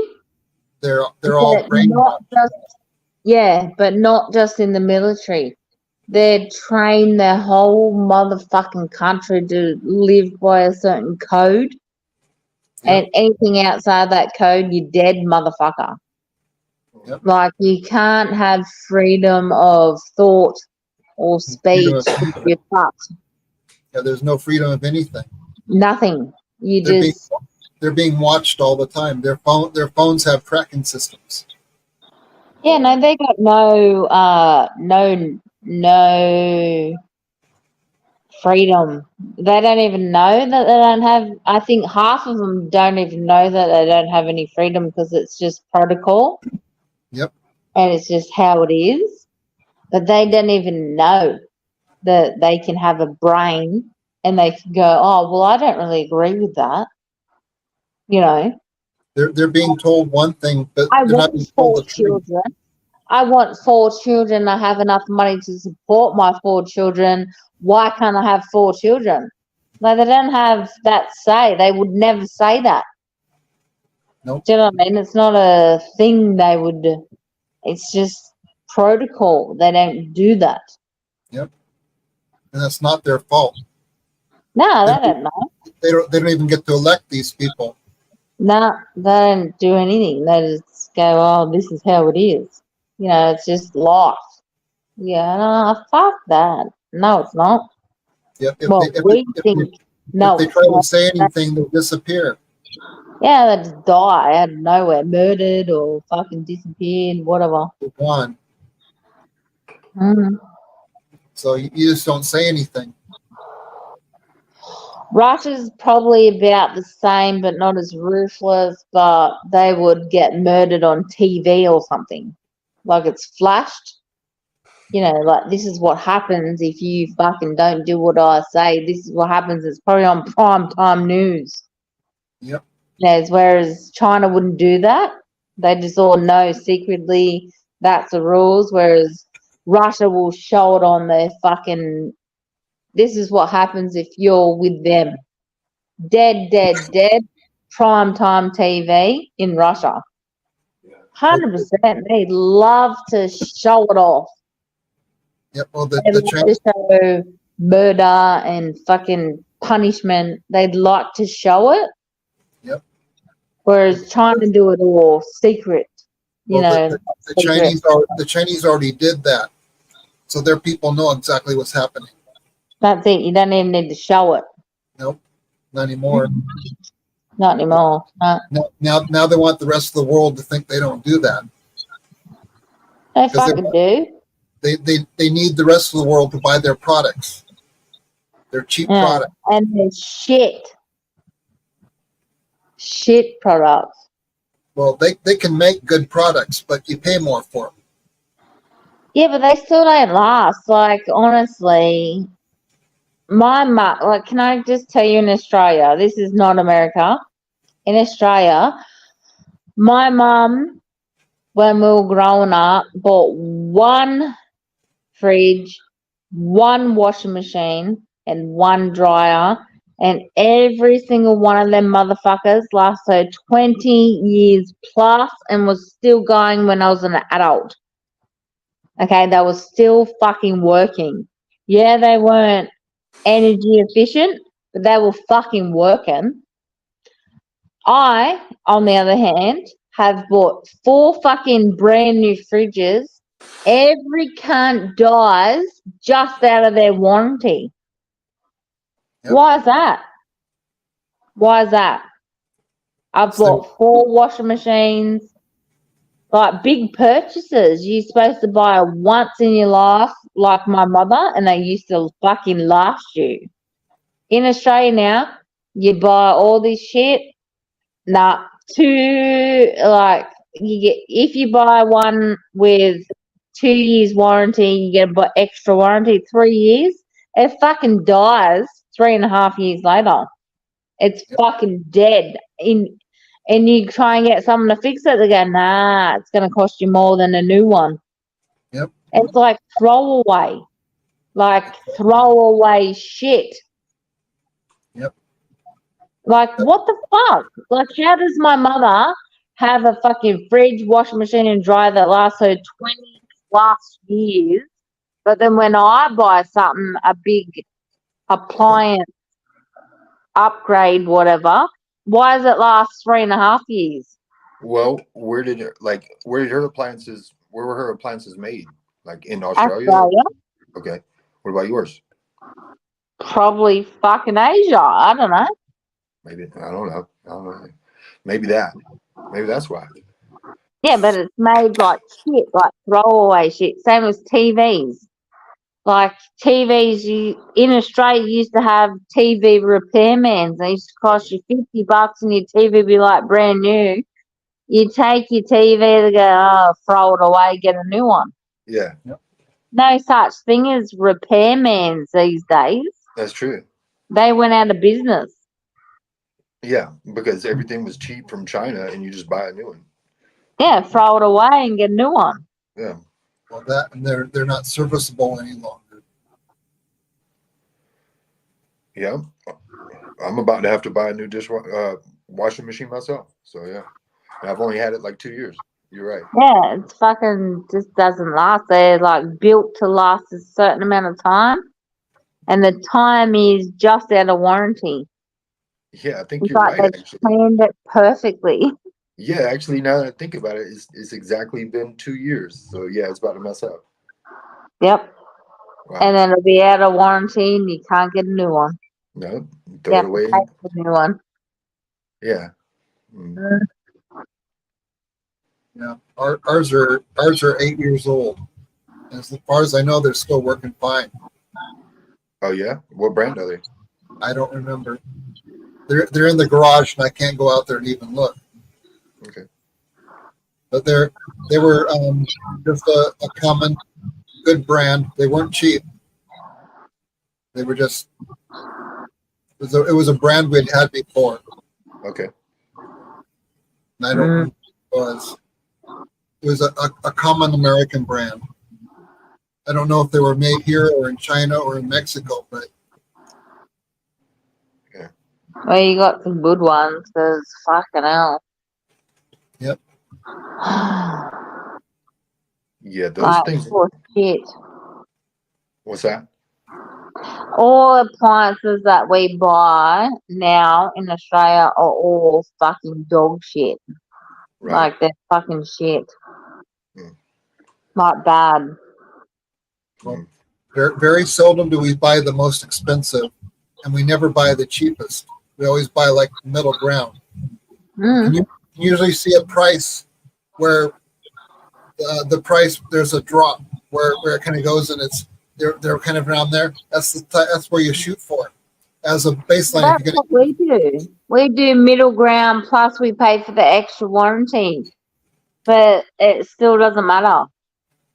And over the last few years, items like that, you would take whatever was in stock, you know, because it would be a lot of shipping delays, getting stuff like that, at least here. Refrigerators, appliances. So you had to just buy whatever was in stock. And then shit. I know that we've had our fridge for 3 years. It was a brand new motherfucking fridge and it's called what brand is it? Starts with H.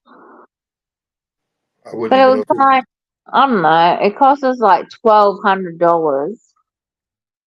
And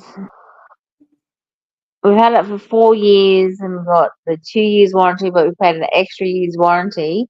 But this is the 4th year. And you know the seal all the way around that seals the coldness into your fridge, which uses electricity?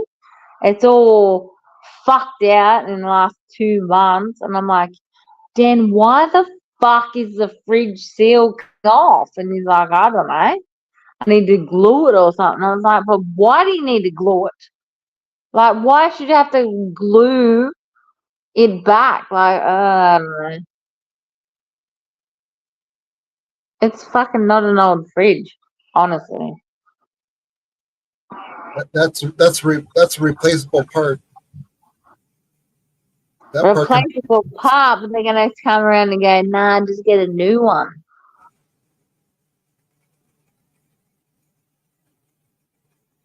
No, it's fucked out.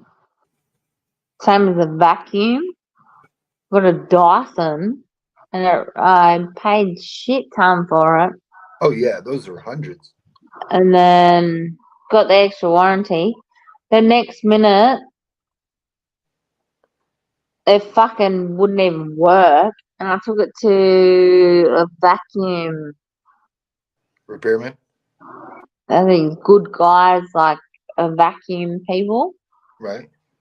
And they're like, oh, it's probably going to cost you $1,200. We can give you this stick vacuum cleaner for $13, and it works better than this one. Oh my god. And I'm like, what? And I'm like, why do you bother? Right. I'd rather buy a $30 vacuum at Kmart, let it last a year. Next year, buy a $30 Yeah. you could get 10 $30 Kmart vacuums to last a year and to at the end of the deal with time, one you gotta vacuum. vacuum cleaner. Yeah. Yeah. Like Yeah. I was thinking, what is the point of this shit? Honestly, I just think, fuck it. And do you know what? I've made that a point in my salon. What's that? I've had a $30 Kmart vacuum cleaner in that salon for 2 years, and the cunt's still going, and it's still perfect, and it's sucked up about, I don't know, 27,000 kilos of hair, Yeah. and it's still fucking going. Yep. Yeah, I have a $55 Dirt Devil from Walmart. For sure. Yeah, still going.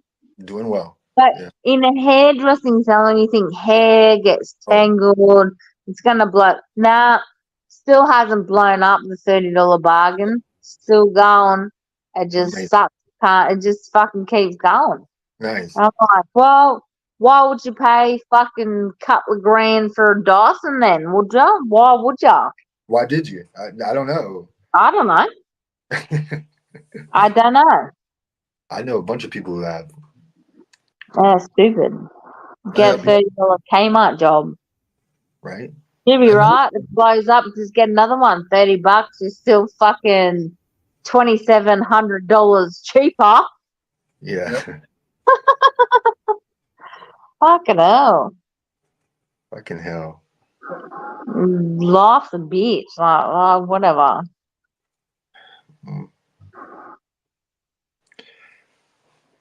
I'm trying to think of something that I've had for a really long time. This lasted me like a really long time. I Not had much. I had a Toyota that lasted a long time for a while. A car. Car. Yeah, a Toyota. Oh, And yeah. I have some Doc Martin boots that I've had for like 20 years. Yeah, the originals will last a lot. Not Yeah. these days. The new ones, fuck no. Oh, they don't? Nah, I've got a senior that lives by Doc Martin, and she is 31, Oh. and she bought, I think that cost her like $300 and something Yeah. on her 30th birthday. She wore them, like, I was like, what the fuck is going on? She goes, they're fucked. So 31, so 2 years she paid like a lot of money and only got 2 years out of them. Wow. Fred, you got anything that lasts a long time? My marriage. Too bad they don't sell that at Kmart. Nope, you can't buy that. Because when it crapped out, I would just go back and buy another one. And they don't sell warranty at Kmart either. Nope. No. Nope. I don't know. I can't think of anything that right off the top of my head. I've had a lot of things come and go. I'm so tired. Wi-Fi. I'm gonna have to go to bed. Say what? I'm gonna have to go to bed soon because I got a booked out day tomorrow. I own a business. I'm a hairdresser, and I got to like talk to people and like do their hair Sure. Well, and shit. Yeah. it's been great talking to you tonight. Hey, yeah, Same thanks too, for having me. Fred. I'll like and subscribe.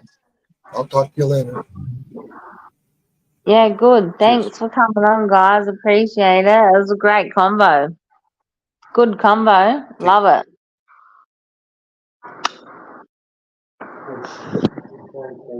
Thanks, chat. Love you all. Come up. Still, Thanks, darling. I thought his name was James I think it's still. and Fred. Thanks, guys. I'm just hectic tired. Eyeball's about to die.